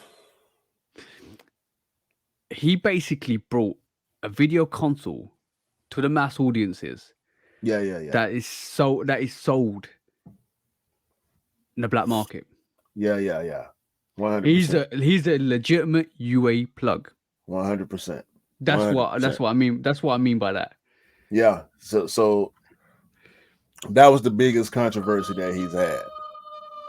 And he has claimed because he did do a couple of things first. Now his catchphrase is "I did it first." So everything he's done, everything that he claims he did first is not true. Okay, yeah, but that's his brand. That's what he's running with, and it works from a comical standpoint. And I think he understands the comedy of claiming to do all these things first. He know it brings attention to him and his brand. And listen, I don't hate Soldier Boy, but I'm not riding with Soldier Boy either. Yep. is every time I see most content from him is something that's really stupid, something that's unnecessary. Him beefing with different rappers and different brands and companies. It's always funny to me because of how animated he is and how much belief he seems to have in himself. You get what I'm saying? Can, can I put a spin on this for you, bro? What? They're actually in it together. I do believe since the Nike case against Cool Kai, to gain some traction, some publicity, they went at each other like a rap beef, a fake rap beef. I don't think so. I think it started that way, potentially, and then I think it got out of control because it got really petty really quickly, like to the point where to the point where Omni was basically saying Soldier Boy's jewelry's fake, and then Soldier Boy retracted to that and said, "Yo, if my jewelry sounds the same way as your jewelry, so if mine's fake, yours fake." It got really petty really quickly, really quickly. But this is But what Soldier Boy does. Now, yeah, to your point, I think they are now using each other because they know that this beef is creating escalating their traction. notoriety. Yeah, exactly. Right. This is why I feel in a way, even if it Wait, wasn't meant. Go on, go on. I was gonna say way more people know Soldier Boy than people know Ami. Yeah. I do believe whoever started it, and I don't know who started it. Maybe it was on me. Soldier I Boy don't know who started it. started. Okay, cool. I do believe that maybe if it wasn't intentional, maybe if it wasn't, if they wouldn't in league with each other, I still do believe that this was purposely portrayed to bring light to both of them. Not Soldier Boy as much, but Omni's running with this massively to get Yeah, that notoriety. Ami is definitely running with it. You know, with the Kai situation, we know Ami and Kai used to do business together. They broke up. Ami went off on his own. Their shoes are very, very similar because they started at the same time. Yep. Nike sued them both jointly, and Kai don't want to have nothing to do with Ami. Ami doesn't appear to want to have anything. Well, I can't say that because when the lawsuit hit, Ami spoke on him and Kai fighting it together. I don't think Yep. that's the case. I don't think Kai want to do anything with With Omni. Ami Yeah. anymore. But because they're co-defendants on the case, I think Ami was trying to take advantage of that. But I think it's also maybe he wanted the same defense as Cool Kai because obviously I don't know what his financial status is. It would probably yeah, be easier.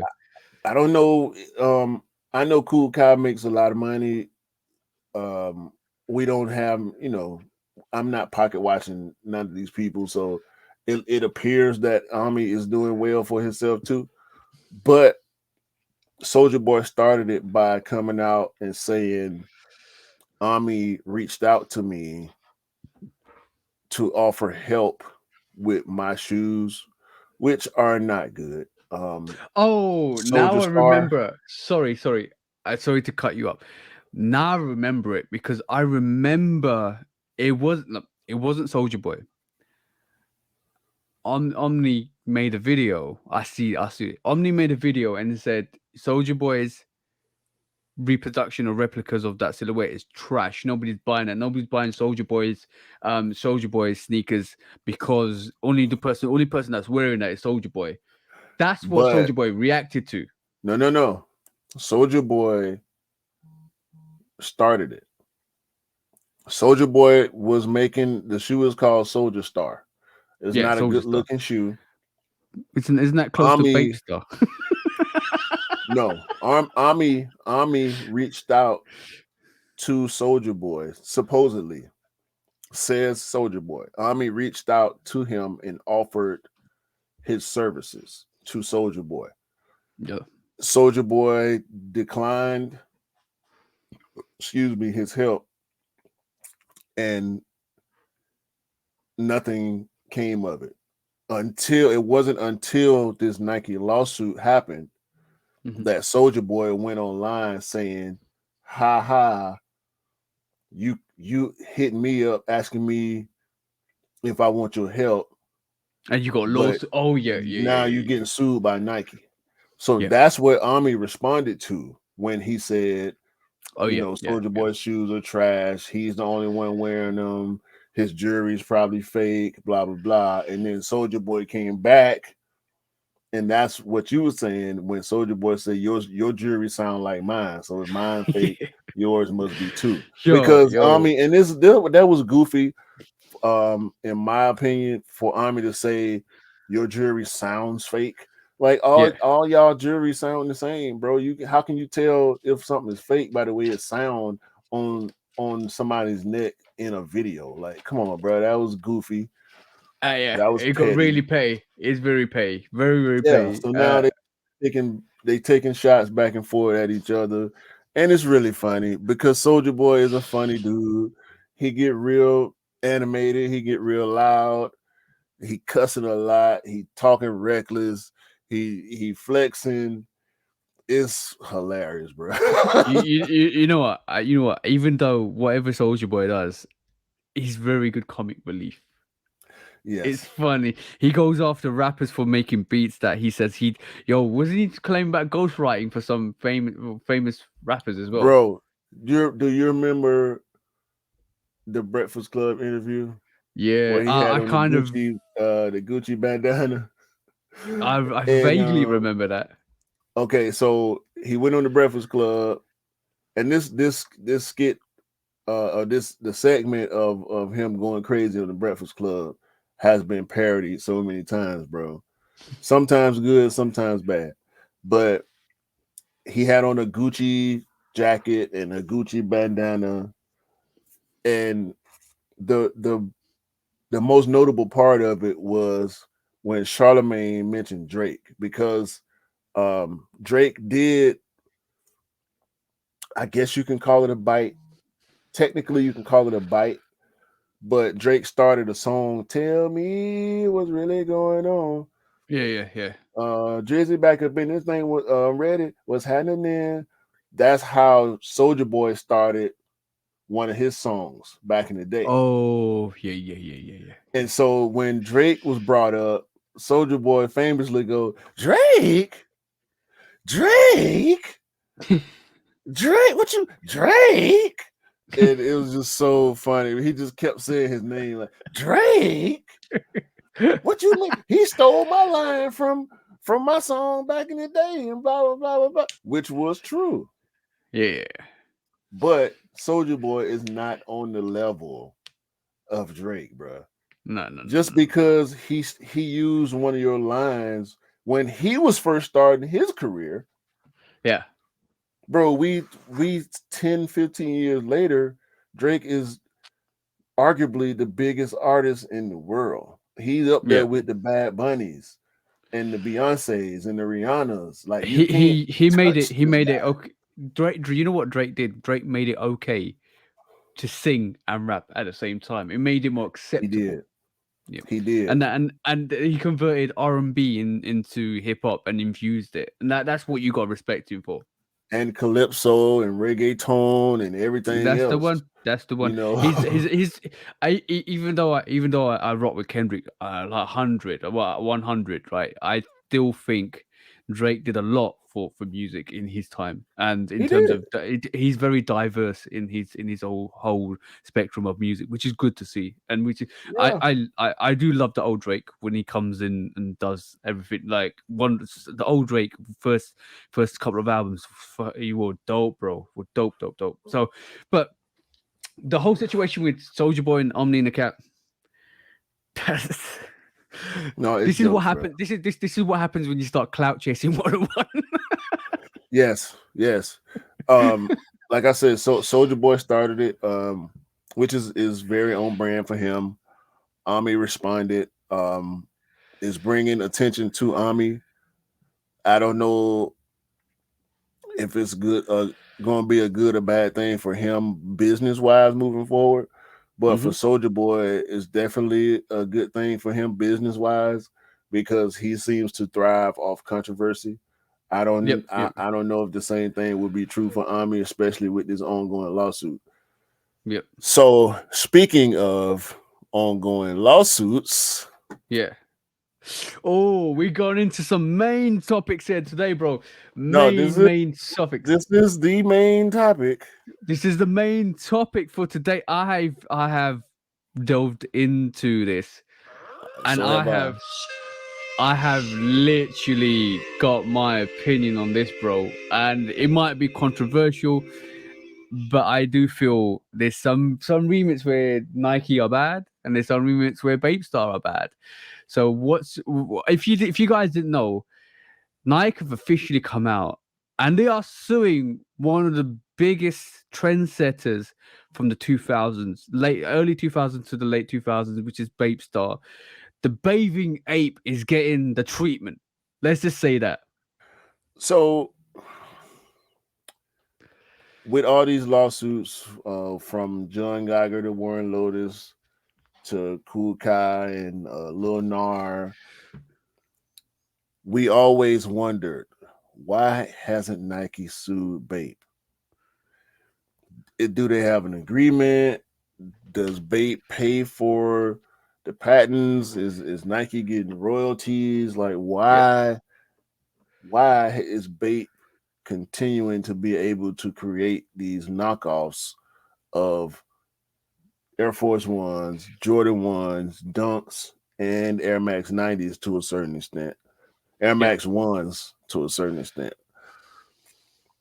So, from what I've read, before you give your opinion, because I do really want to hear your opinion, from what I've read, the main reason why Nike is only just now coming with a lawsuit against Bape is because their releases were so sporadic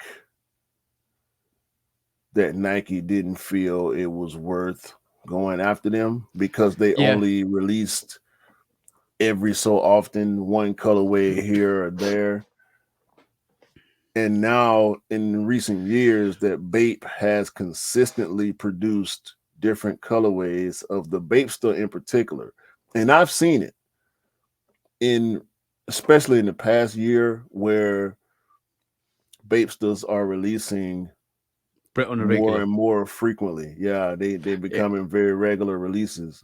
Nike is like, okay, now we got something to go with, because they've been dropping these shoes as much as we drop shoes. Yeah. So I'm gonna give you a breakdown. So basically, if you didn't know, Bathing Ape it's a Japanese company which was originated in 1993, and it was there for like the 10 years, and then it started migrating into the US. So Bape Star was more about fashion, and then they kind of got into the realm of Streetwear. sneakers. Streetwear, fashion, streetwear, and they got into the realm of sneakers, and they started using the Air Force One as a silhouette, the base silhouette. So the Bape Star originated from the Air Force One, but the thing is, at that point in 2003, that Nike were aware of the situation of what Bape was doing, but like you said, bro, it was very sporadic, right?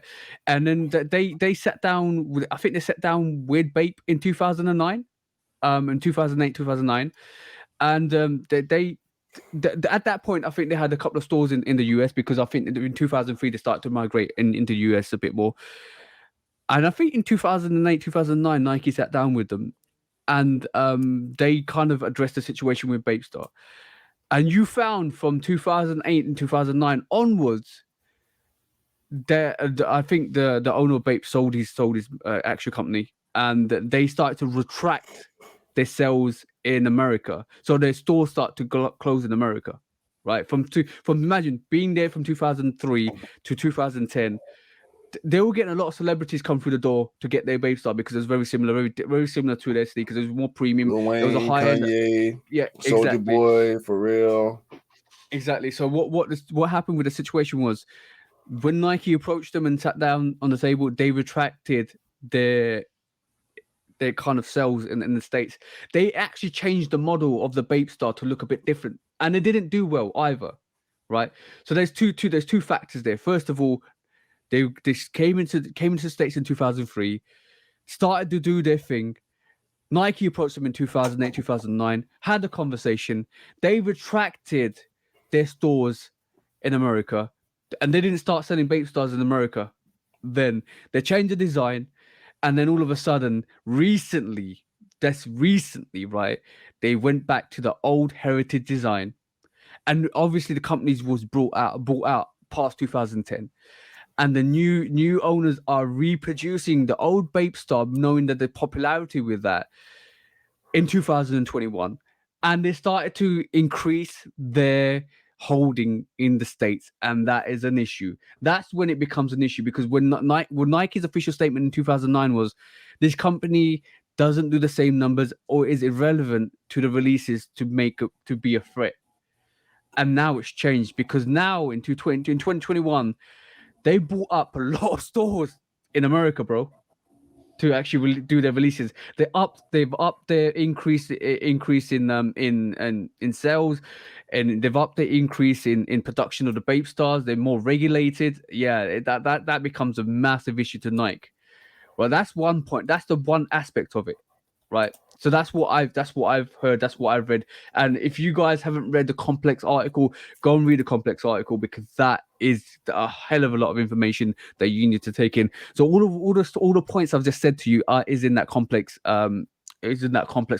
Definitely go and read that. So Nike didn't deem them a threat in 2009, and off the back of them retracting the stores in America, and now in 2021, when Bathing Ape has been brought out earlier in the late 2010s, I think, they are now upping it. They are changing the designs back to the Air Force One. That becomes an issue, because now you made yourself official contenders to that Air Force One pattern that you actually copied in the first place. You now become a threat. But also, I'm going to look at it from the opposite side, right? Over the last couple of years, Nike have been doing their thing with the Air Force One. Maybe don't like the fact that Bape Star is doing these colorful colorways that they're producing on their sneakers, because they want to do it. That becomes an issue as well. That becomes a massive issue as well. So I feel like Nike wants their product back. Yeah, that's good. Nike's looking to get their product back. That's on them. But in 2000, from 2003 to 2009, Bape was never a threat because of the irregularity of the releases. Now, when you become more of a proficient, high-end brand that wants to constantly release Bape Stars, that becomes an issue, because now it's and Bape, what their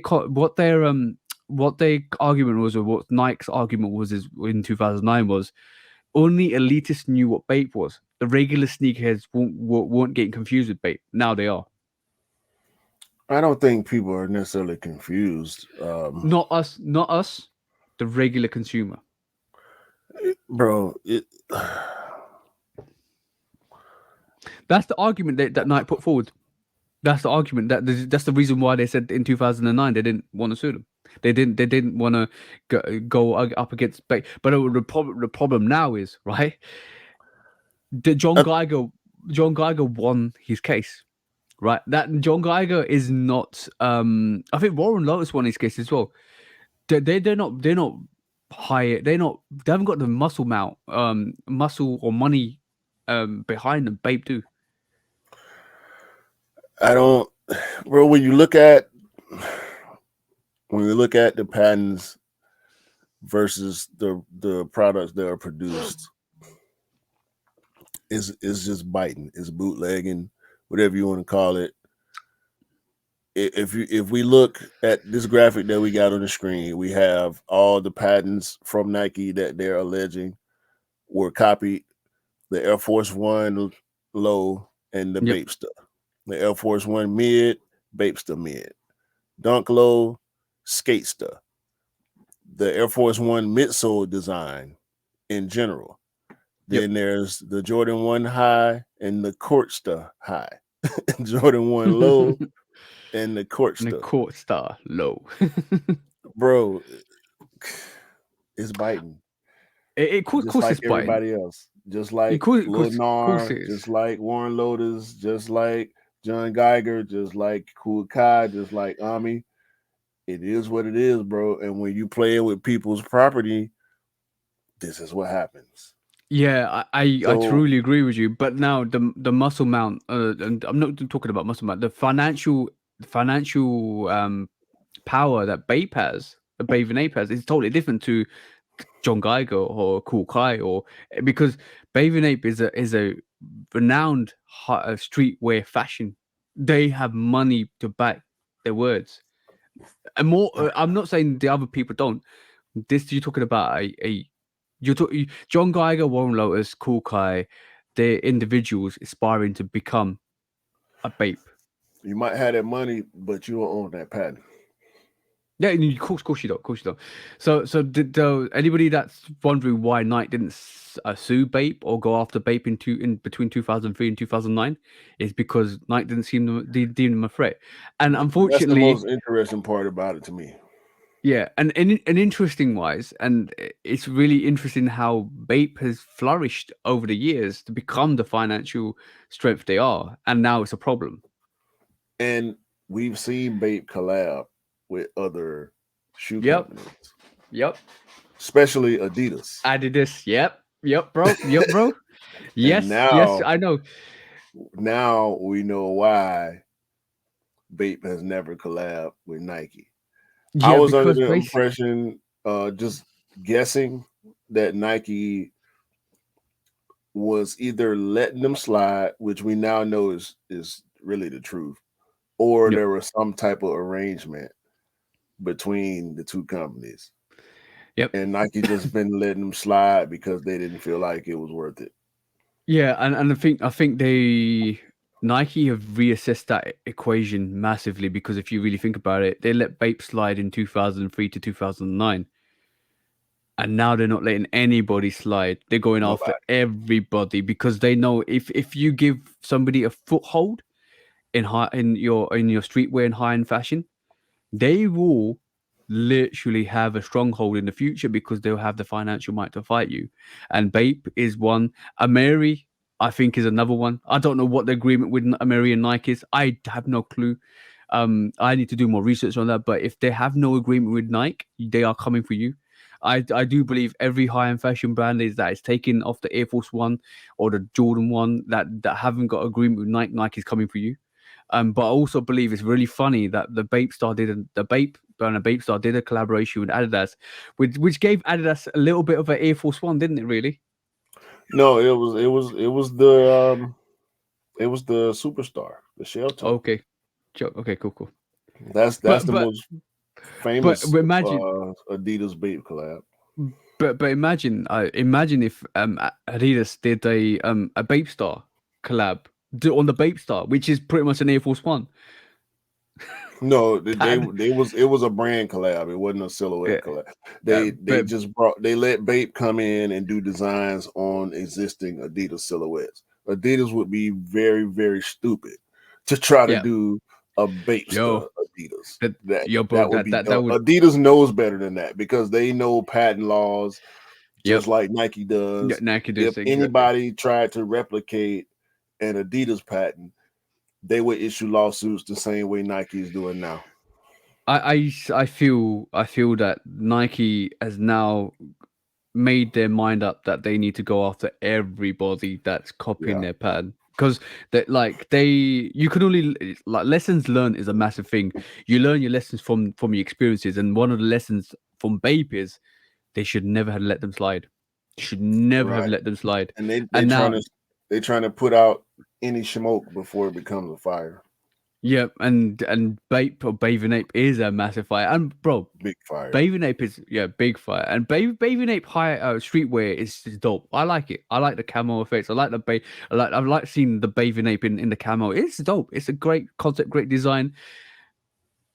But as soon as they hit the sneaker market, they knew what they were doing. They knew that the Air Force One was so popular. They knew that if they converted it, put patent leather on it, did the radical colors. And I'm also leaning more towards the fact that they making those colorways that Nike want to make, that's made them more of a target as well.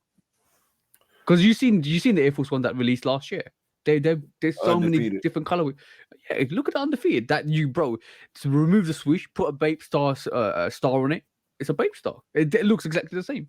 Yeah, but Nike has undefeated. They have concepts. They have Supreme.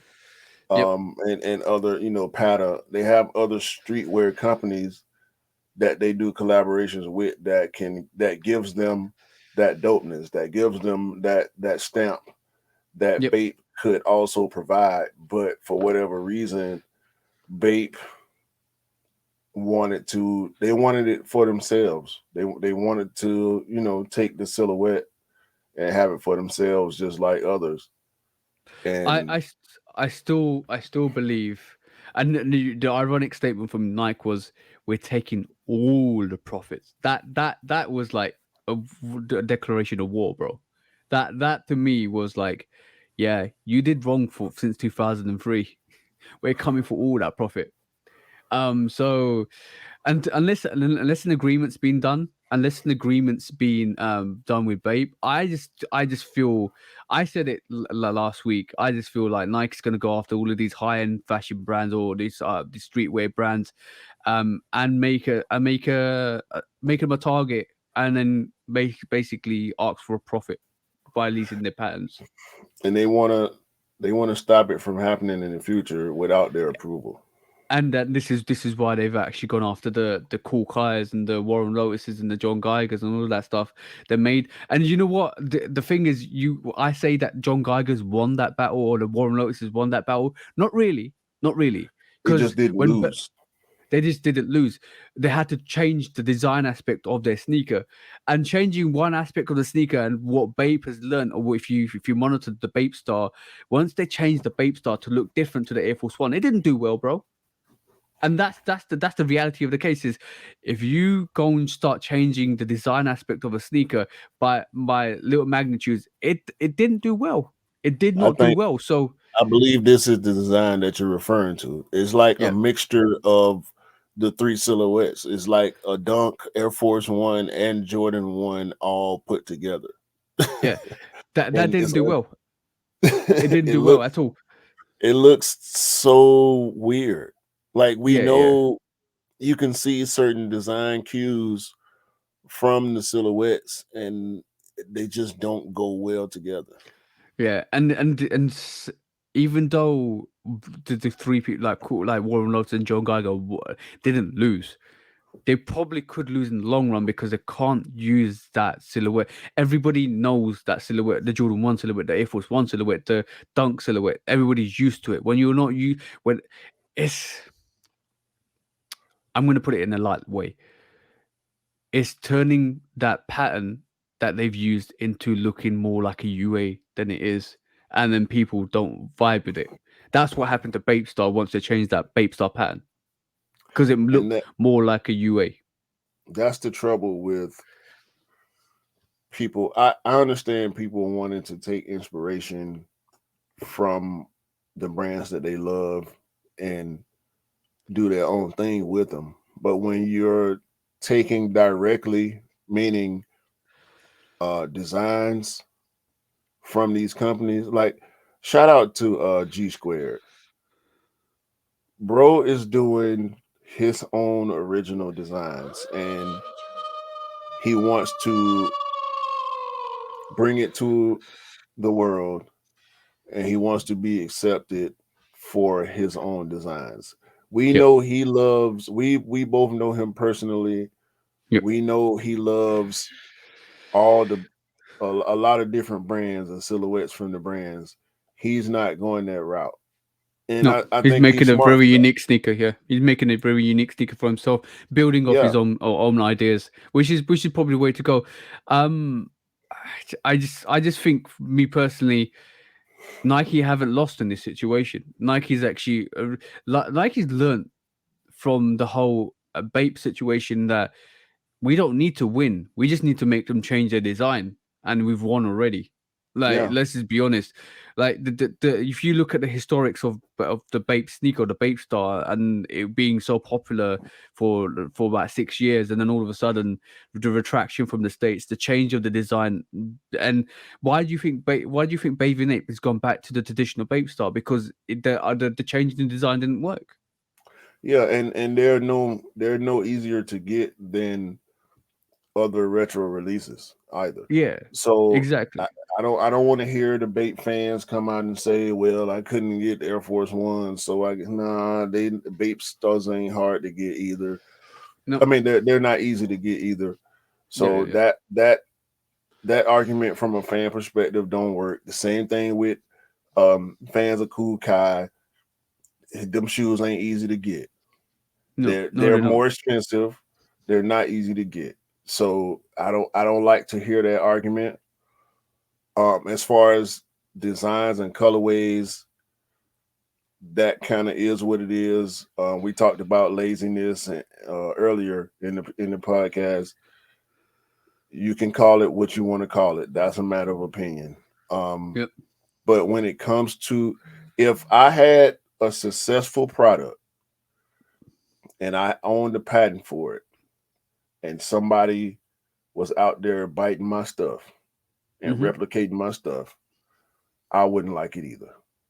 Of course you wouldn't, And because you basically, and in it, no one out there would either.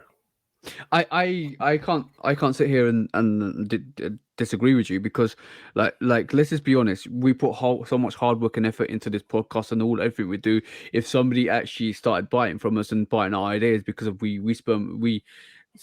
kind of come out with a lot of ideas on this podcast from time to time, and we have all these different segments that we do, where like the sneaker core, public opinion, like loose shoes are dump, which loose shoes dump has been done in different kind of realms in different ways, but nobody really does sneaker core, nobody does the dog pound, but you can say there's different aspects that kind of cover it anyway. But if somebody started doing the same things as we do, we'll be kind of like obligated to kind of say, you know what, you need to cease and desist, because at the end of the day, it's our intellectual property and hard work and effort that actually got us to come up with these ideas.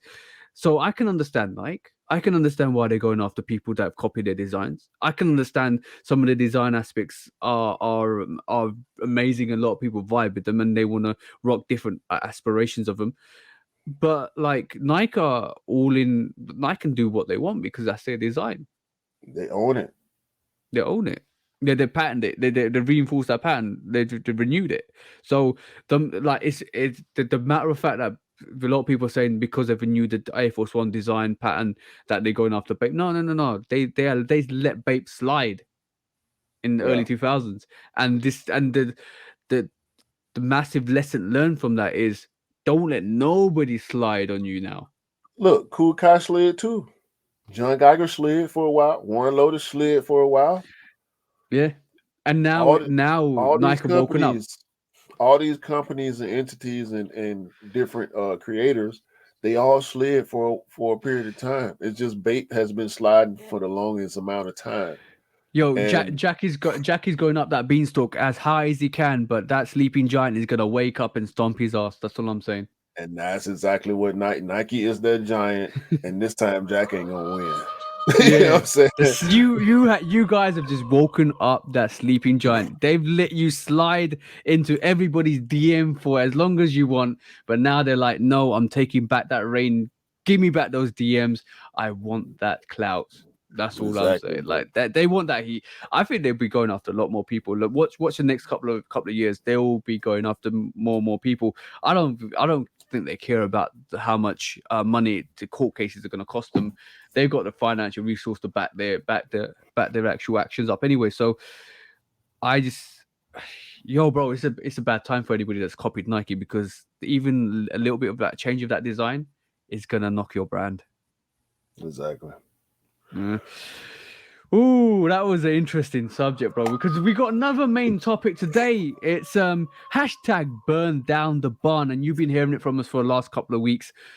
Bro, do you want to enlighten us a bit with this topic? Because I think we wanted to bring this up last week or the last couple of podcasts, but it's good to talk about it now.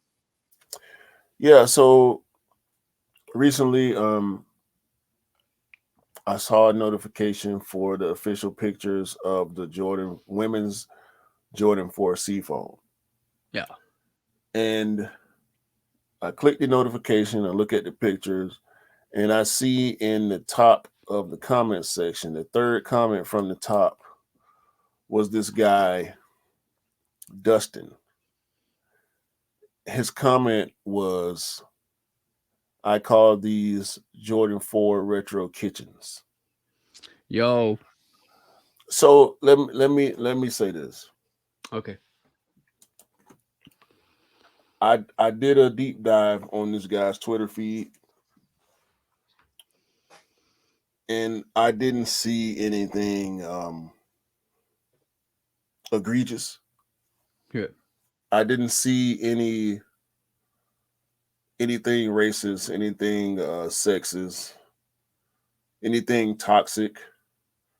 But this comment strikes me as toxic Yep. Yep. Yep. Yep. because I can't figure out why he would say this is the Jordan 4 kitchens, other than the fact that it's a women's shoe, Women's and exclusive, exactly. strictly because we know when we see women's exclusive colorways, especially on popular silhouettes, and Jordan 4 is arguably the most popular retro silhouette right now. But at this moment in Um, time, yeah. Yeah. for him to say this is the Jordan 4 retro kitchens, like, bro, you being toxic now because you probably your foot is probably too big to be able to get a pair of these and you like them. Yep. And so you let your disappointment in Turn the into women's turn into sizing hatred. turn Turn into into toxic masculinity, yeah. which is not new. No. No. No. No. However, we we are in a male dominated culture in the sneaker culture. Yeah. The I agree with majority you. of the sneaker community is men and Yep. boys. We just recently had the situation at Nike where some women came out and filed lawsuits against their male coworkers for Yep. harassment, sexual harassment. Yep. Yep. Yep. Um, I have heard personal accounts from nameless, and I'm saying nameless for a We've reason. talked. Not that they are nameless, Yep. but we have. I'm pretty sure you've seen and heard things too from our female sneakerhead friends and Yep. associates, where toxic masculinity is alive and well in the sneaker community. I've seen it in line, I've seen it in store, I've seen it online as well. I'm gonna say sorry. I'm gonna say I've heard it firsthand. I was on a live on Instagram where a person that we shall not name, and he basically turned around and said, "Women make sneakers more expensive," and I was flabbergasted by that.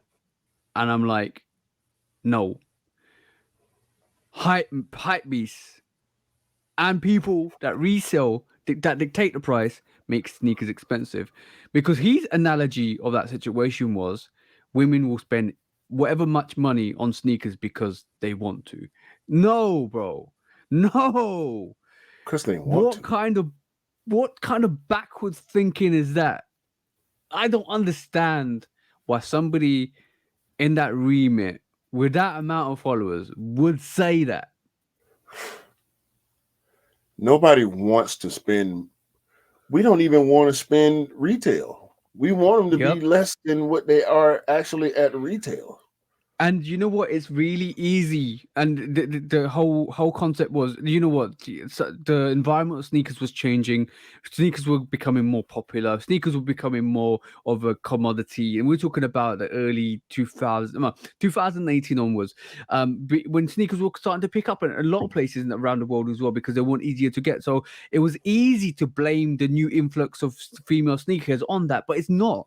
It's the fact that the brands were making it more harder to get these sneakers and more exclusive and all of that stuff. But it's easy to blame somebody that wasn't there in the 2000s. Was a few numbers of female sneakers that were actually picking up sneakers in the 2000s to actually now blame them on a new segment of the sneaker community. You can't blame female sneakers for increasing the price of sneakers. You can't. It don't make sense, bro. That It doesn't. I, okay, so,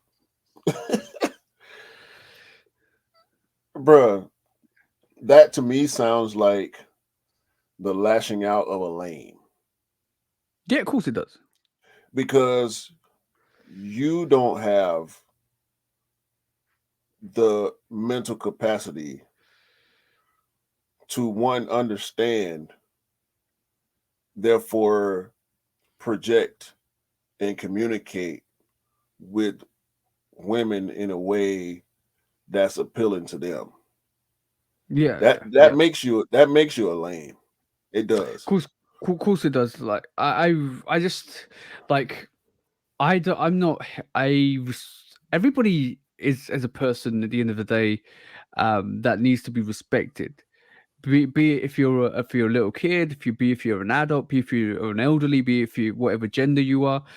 It's to me blaming somebody, harassment as well. We're talking about Yeah. harassment in its full form, be it whatever background you're from, is not on. This is why the hashtag burn down the barn exists, because if that goes on, and this is why the shoe dog pound exists, because that activity needs to go into the shoe dog pound, because you have no right to DM somebody and bully them, and that's a form of harassment. That's a form of um misogyny. That's the best thing, and and unfortunately, it's coming from a lot of guys, from what we're hearing. Yeah, people become slaves to devices that they feel empower them and embolden them to act out of character. Yep. What in some cases not so much out of character, but it magnifies who they really are inside. Yeah. There's Listen, two things. listen. I was I was good with the women before sneakers. I'm still good with the women now that I got sneakers.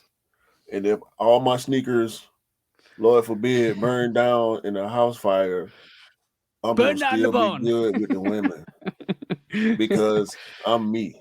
I Yeah. Yeah. At the end of the day, of course we all want to be attractive on the outside. Yeah. As far as fashion, style, and hygiene, of course. But that's not the end all be all.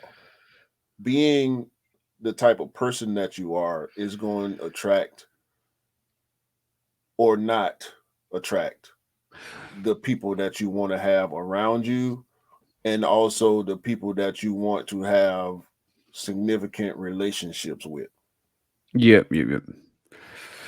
The It easy people go. using these, and these nasty dudes out here, bro, trying to use sneakers, trying to use it's just like it's the same. It's clout. People try to use clout for what, and some women go for that. Some don't. Yep. If they go for it, it's because they choose to go for it. When they are not choosing to go for it, you trying to force it and or take the rejection so negatively to where you then start to attack and you start to try to bully and belittle and all, like, bro, it's not. And even if you're not doing whatever it is you're doing to try to get women, just not treating women equally in whatever space that you're in is just not cool, bro. Like I've never. I grew up with a mama and a sister in the house with me, aunties, grandmas, female cousins. I grew up being chivalrous. I grew Yep. up being taught to open doors and be nice to women. Don't fight girls. You know, I've never called a woman negative expletive to her face. Sure, you might get mad and you'll say it in your head or behind closed doors or whatever, but bro, it's being toxic, being nasty, and being lame out in public is becoming more and more of a thing, and it's disgusting to me, bro.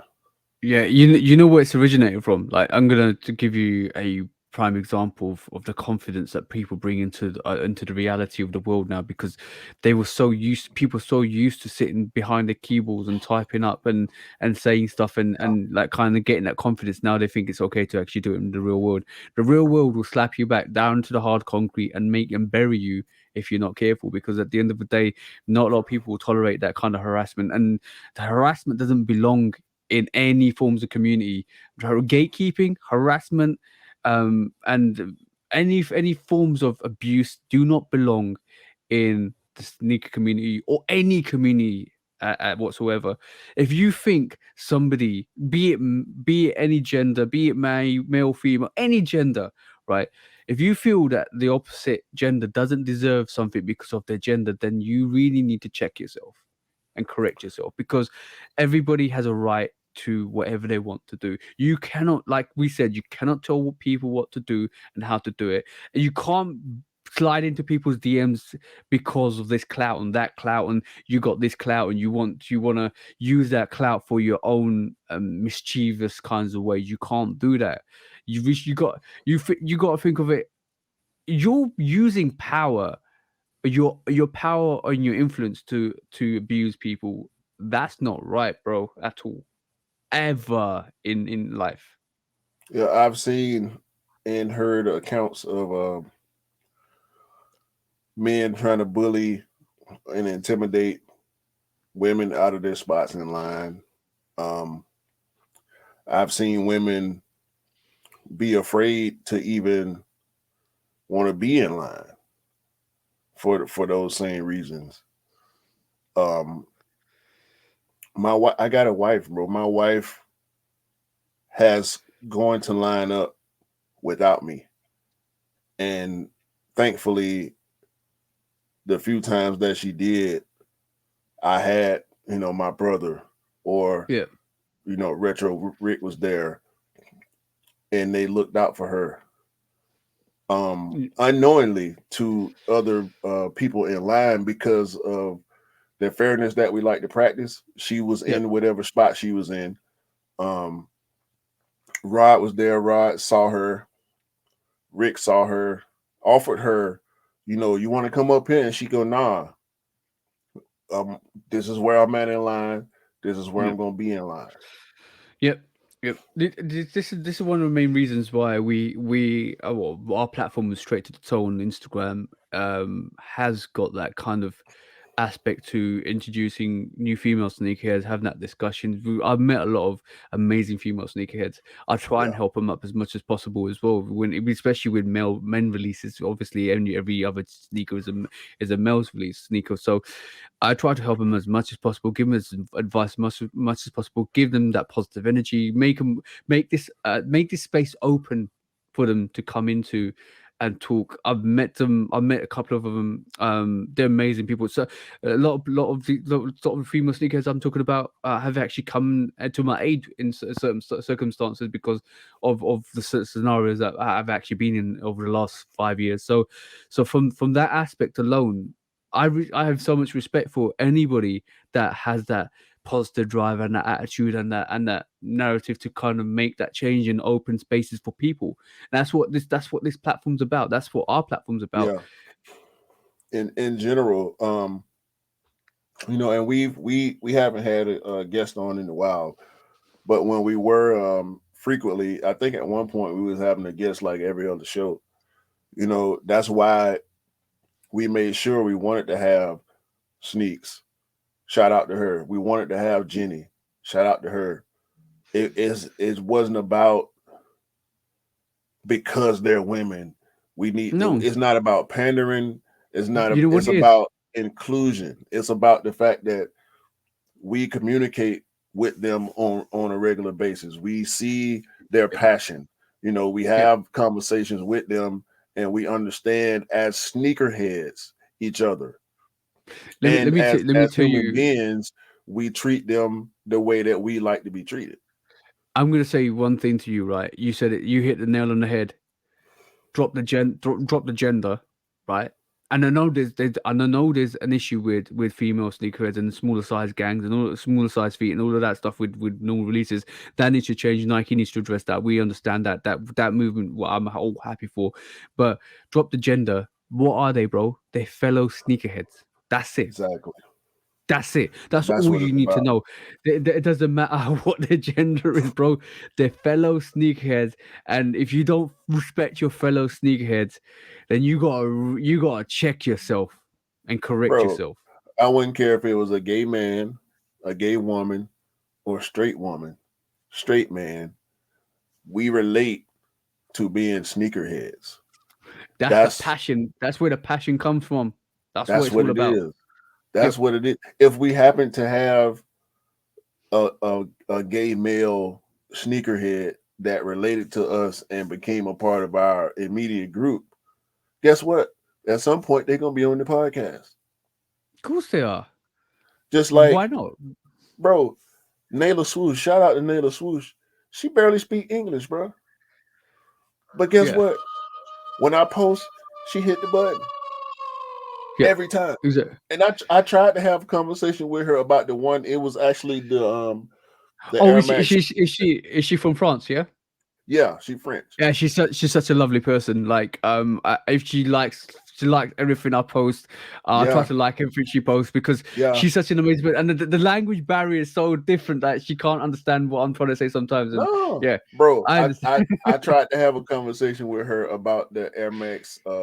Is the 270 React Bauhaus Yeah, yeah, because she has that shoe too. So she posted it, and I said something to the effect of, that's one of the most underrated Air Max silhouettes, yeah. colorway, blah blah blah. And she said, my English not good, such and such, and most of the time it's just thumbs up and smiley faces. You know what I'm saying? Don't lie. You actually went to Google Translate to translate your the script to No, no, French, didn't no, you? You should no. have. That would have been quite funny.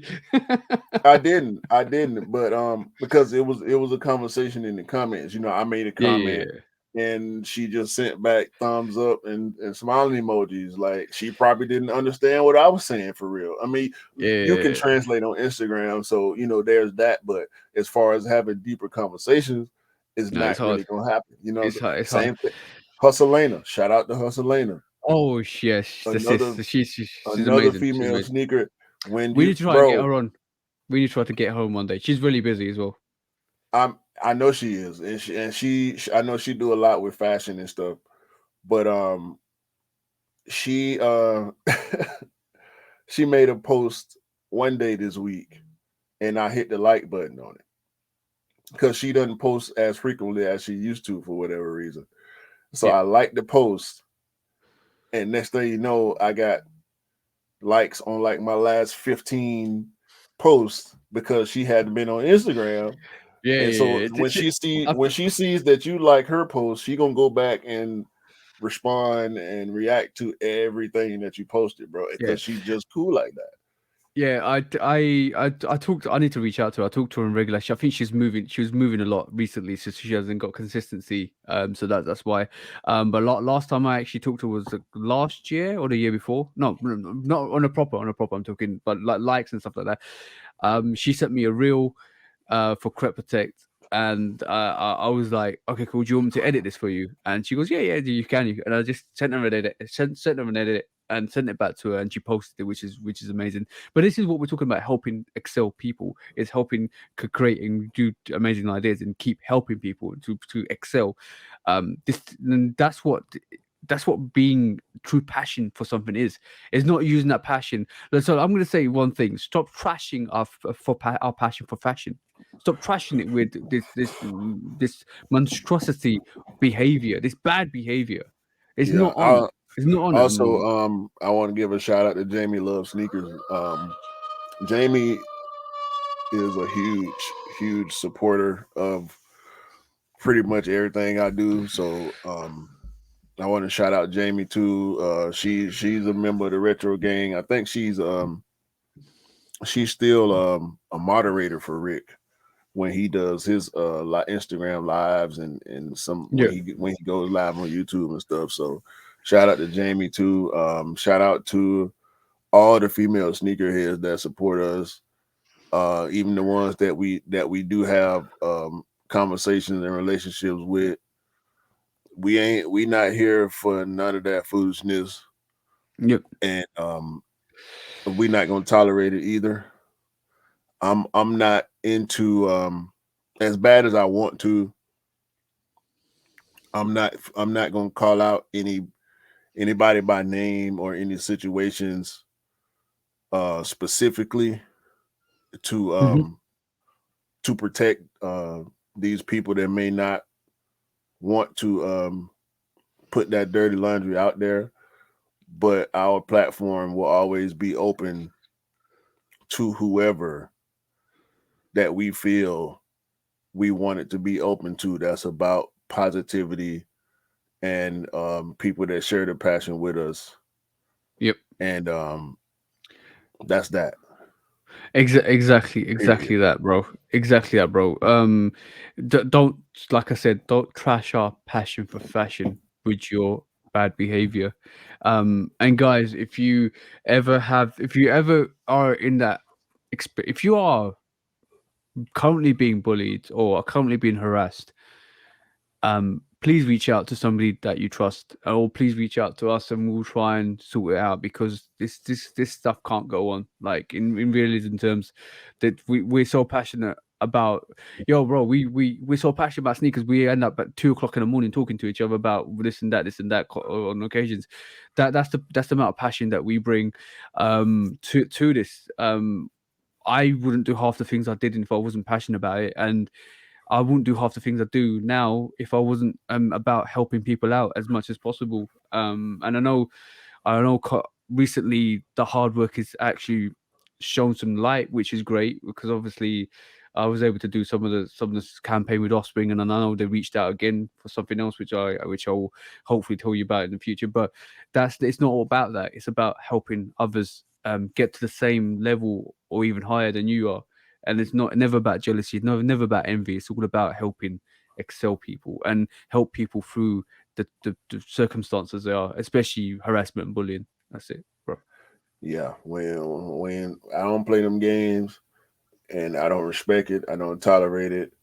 If I find out that that's what you're about, I might not say nothing to you, but you might as well not even exist to me. Don't ask me for nothing. Don't come try to talk to me about nothing. I'm not with it. And that go Yeah, for everybody. That go for all y'all. Even yeah, even the toxic women that try to use whatever it is to get to where they're trying to be at. I ain't with that neither. You can't offer me nothing for sneakers, but some good conversation. yeah, yeah. Exactly That that, bro. we know there's another side to it too. So you Yeah, know, there's always a flip side. There's always a flip side to every single element to it, because at the end of the day, there is pros and cons on both sides. There's always going to be bad people on both sides. So you got to weigh up the good with the bad. You got to always weigh up the consistency. You always got to keep it consistent, and that's what it's all about, bro. It's just all about. So, hashtag burn down the barn is a movement that we're creating to eradicate all of this misbehavior, this misogyny from the male side, this whatever you want to call it from all the other aspects. Burn down the barn, put all of that in the dog pound, put it in the barn, burn it down because that behavior doesn't belong in this element at all, bro. Facts. Big facts. So now, shall we go to our most famous, popular segment, bro?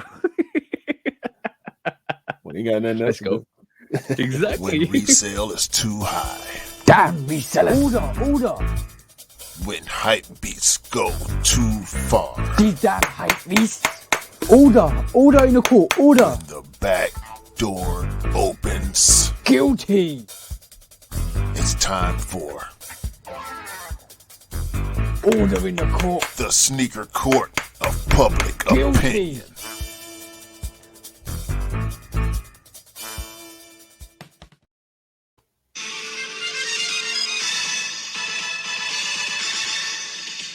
Guilty. Okay, cool. Welcome to the Sneaker Court of Public Opinion with me, Judge Public Opinion, and obviously executioner. What have you got today for your secret execution weapon of choice, bro?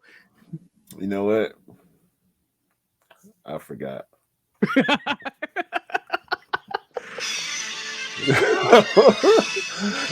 I'm guilty. Guilty charges to Q for forgetting his weapon of choice because he can't condemn him. All right, cool. The first one I really want to bring today, right, is I've been seeing a lot of Foot Patrol raffles being done. So I'm taking Foot Patrol on to Sneaker Court Public Opinion because the public opinion don't seem real good to you at the moment because you are stocking sneakers. I'm restocking sneakers, which I heard quantity levels of 8 per restock on the Lost and Founds. I've heard 8 to 9 on the Travis Scott Jordan 1 low Black Phantoms. I've also seen secret links to open up the raffles. You're hiding seeking some of these sneakers. You don't open up the raffles.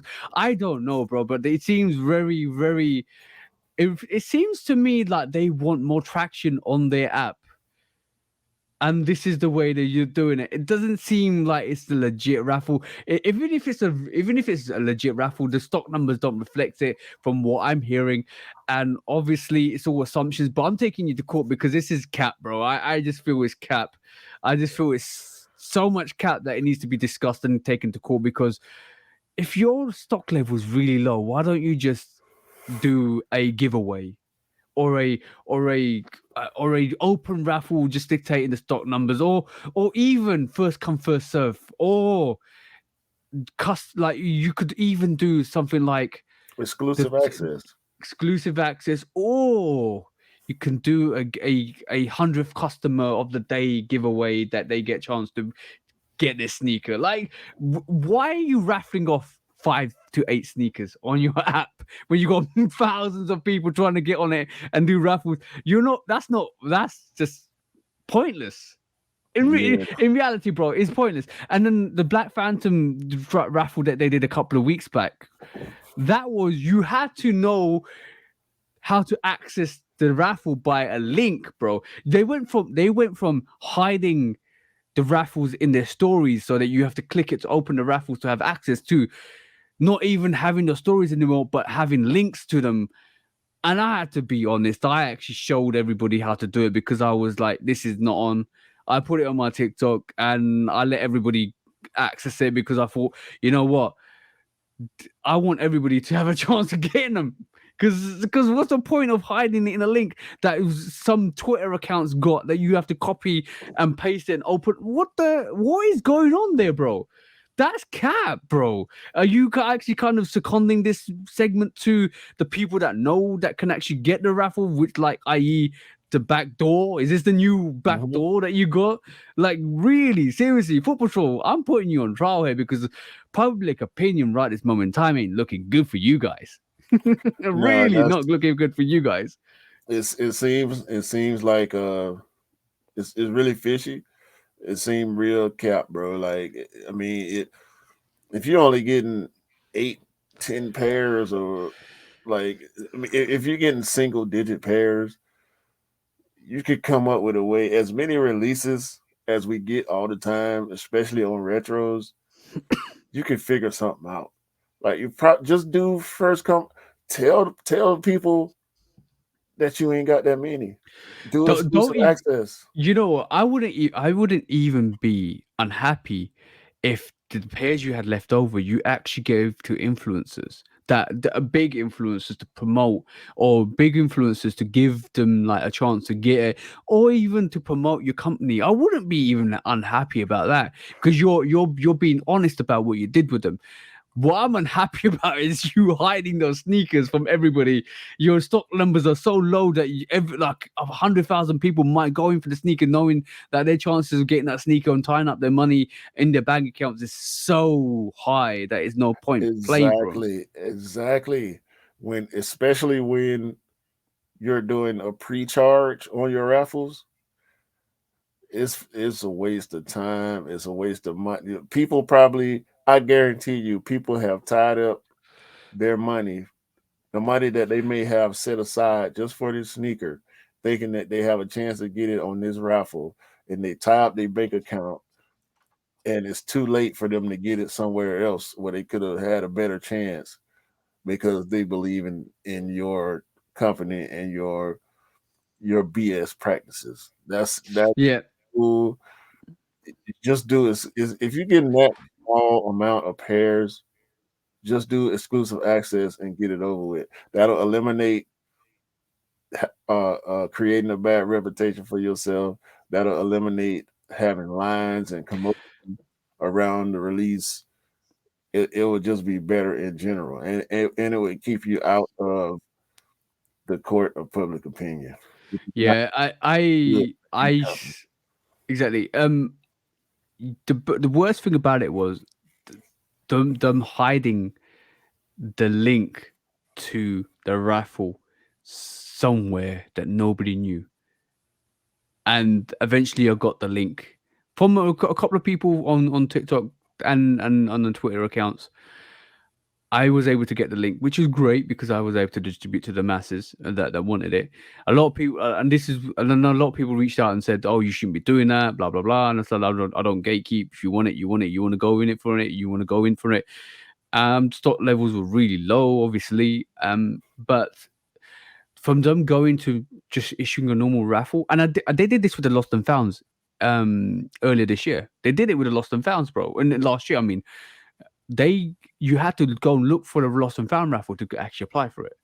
And they went from that to actually hiding the raffle totally from people because you had to have a link to open up.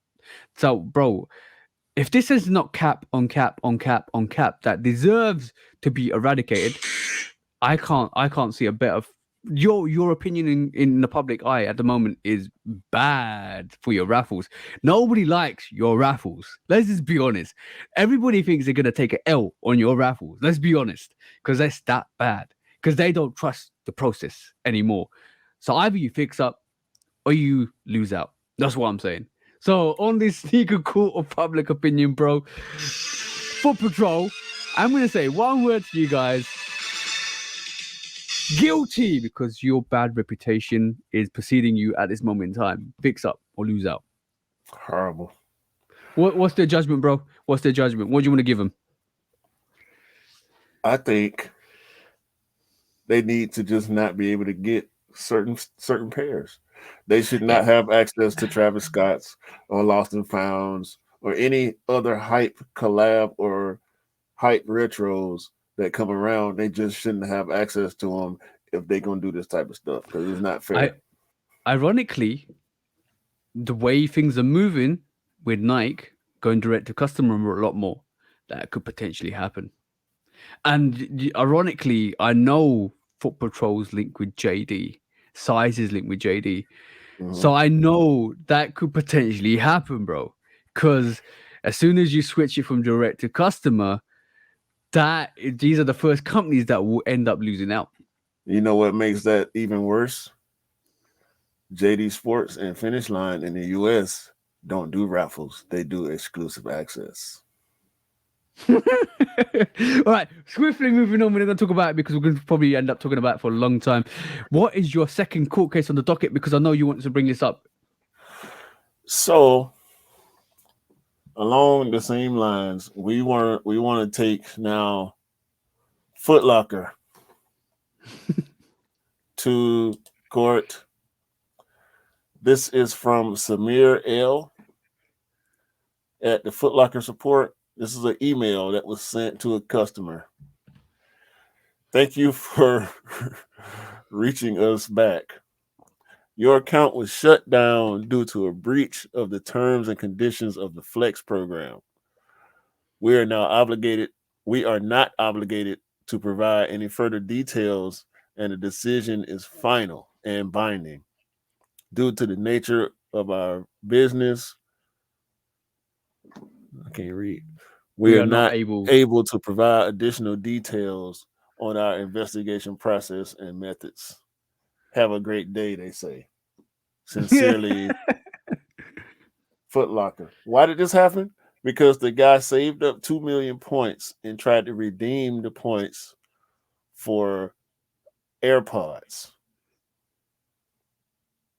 Oh, So, for those that aren't familiar with the Flex program, the Flex program is a point system that Foot Locker and its subsidiaries have. Subsidiaries at this point, because there's no more East Bay, there's no more Foot Action. So it's Foot Locker Champs and Kids Foot Locker. And also WSS, but WSS is not on the Flex program.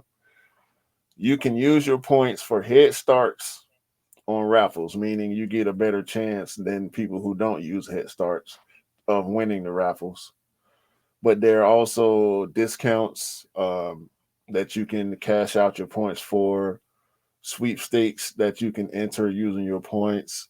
You can use them for coupons, free shipping, and prizes as well. It's stuff ranging from keychains all the way up to AirPods.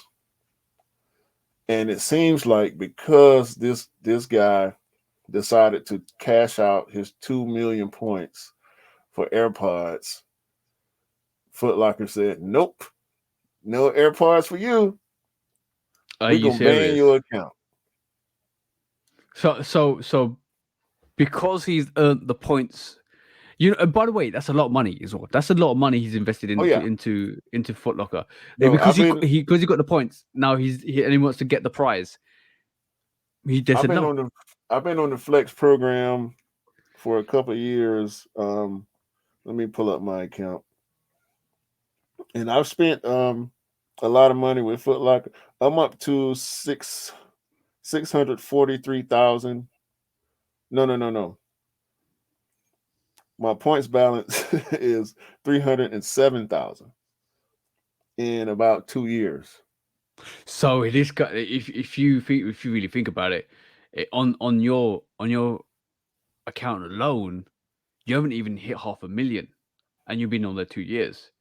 You let's just say I probably would be up to 500,000, but I use my points on head starts on a lot of raffles that I don't win because okay. it's very So let's hard to just say win Foot Locker raffles. so let's just say two. Let's just say 500,000 is 2 years. That's 8 years, bro. And they So look, cancelled his account. the current rewards that you can cash in. There's a sweepstakes for a vacation at the Hard Rock Casino and Resort in Punta Cana, Mexico. There's a choose your shoe sweepstakes that include Jordan 7 Cardinals, Jordan 11 Cherries, Jordan 5 Gore-Tex, and New Balance 990s. There's a sweepstakes with Vans Skate High Gore-Tex. There's a sweepstakes for $1,000 Flex gift card. You can cash in 50,000 points for a Foot Locker trucker hat. No, thank you. You can cash in 75,000 points for some Foot Locker vintage socks. No, thank you. 80,000 for a Foot Locker t-shirt, 100,000 for a long sleeve Foot Locker t-shirt, 130,000 for a vintage Foot Locker hoodie. No, thank you. SoundCloud Go plus free trial for 2,000 points. No, thank you. Gatorade bottles for 20,000 points. No, thank you. Bags, a mini basketball set, cards, So stance socks, so so basically, what you're saying, bro, is movie tickets, Crep so Protects.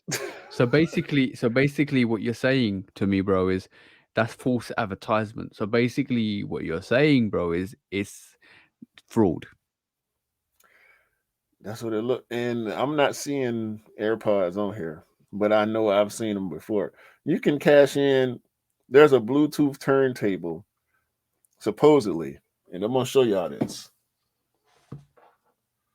800,000 points. Focus now. So 800,000 points for a Bluetooth turntable. So the big question is then, and this is a big question, is has anybody actually ever won from Foot Locker or actually claimed points and got any of this stuff from Foot Locker? I've never seen it, bro. Have you? Me neither. I have not. And I'm So not interested in any of the prizes that they offering. So I wouldn't find out. However, this story has me very interested. yeah, I think I don't like the fact that they've stated on that we ain't gonna give you no justification None. of why. We no further details are provided for this decision, and this decision is final. I don't like that because you need to give a reason why your count was taken away. You need to give a reason why you thought it was okay to take your count away. Because, bro, that is sus, bro. That Very. is proper sus. And on that note, guys, I'm just gonna say this off the back of this email, bro. Foot Locker, you're guilty for some really, really, really sus behavior and for taking away somebody's account who's got 2 million points and he wanted to claim some AirPods that you probably said were okay for him to claim. So I think we need to do better research. But this time, this time, you're looking really sus. I'm going to say half guilty until we get more evidence, bro. What's your judgment on that? No, bro. This type of vague because this is similar to what happened to me with size when they canceled my Jordan 2 order. Yeah, they didn't give me a reason. That's not yo. Consumers are always right. Give us what we want. Basically, tell us what we did wrong so we can correct it for the future. Bro, That's all I'm saying. If you bought enough stuff, because once you sign up for the Flex program, Yeah, anytime you buy something logged into your account, it counts for points going towards your Flex. So why can't I use my points to redeem these prizes that y'all have up here?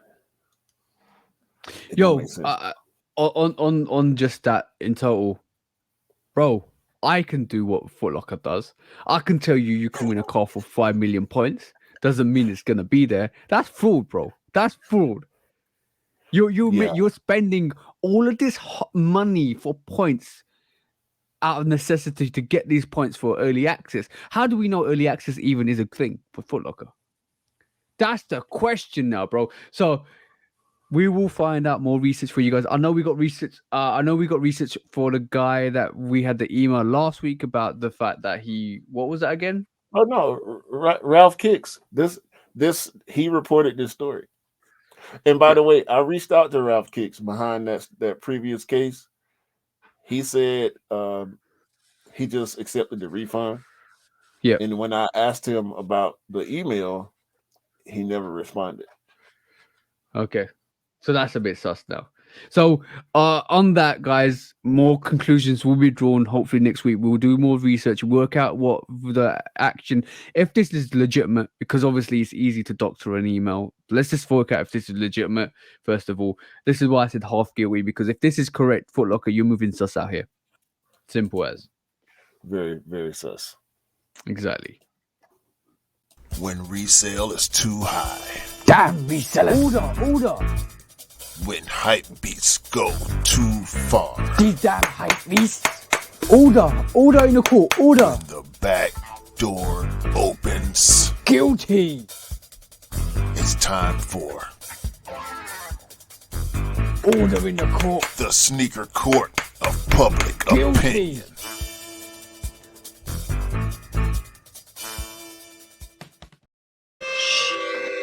So yeah, that clarification, a bit of a clarification. That email was not via Ralph Kicks. He was reposting it from another guy's page. I'm actually on that guy's page right now trying to find that post because I rather report facts than fiction. This is why some of these like last couple of court cases have been, let's just go do some research because we have to trust the sources that we're given, and it's important to always kind of go with facts rather than fiction. But yes, this was the podcast for episode number 53, guys. Dumb fork goofy shirt. Yes, there's some really dumb fork stuff going out here and some goofy shirt being played. So unfortunately that's been the case of the last couple of weeks. I know it's January, guys. I know it's very quiet season. I know the rumors are flinging about. January is always like this. So welcome to the sneaker world where January is a folk tale and then everything else afterwards is real. So this is how it always is, bro. We've been in the game so long that we know the situations when we see the situations. This is why we saw gammas and what do you call it, legend blues being said in the last year to this year, and they got dropped in an instant. This is why the DMP and then the Neapolitan 11s have been forecasted. That could be all a joke by the time February, March comes around. You never know with the sneaker game, bro. Yeah, we'll see, man. Hopefully, most of the stuff that we are seeing and hearing will have some type of results on moving forward. But because we know what's coming next month, we know what's coming in March. Not everything, but we know the big releases. We know we got the reimagined threes coming. We got playoff 13s. We got UNC 5s coming. So it's about to start heating up for real. Yo, bro, before I'm holding the mic for a reason. I'm just saying, if you're new to the channel, if you're new to the sneaker game, welcome to the sneaker game. Okay, on that note, count us down, bro, because it's time we got out of it and enjoy the rest of the weekend. Yo, we appreciate all y'all once again for watching, subscribing to our channels, following us on IG, responding to us, leaving comments, hitting the share button as well, the share button as well. Shout out to everybody that's listening on all the audio platforms. We appreciate y'all, all the bros, all the sisters, all the family. Yep. We hope all y'all have a great day, great month, and continue to roll 2023, having a great year. And hopefully everybody can cop all the sneakers they like, because everybody deserves to get the sneakers that they want. For TJ, for me, Shoot Dog Podcast, episode 53. Peace out, guys. Peace.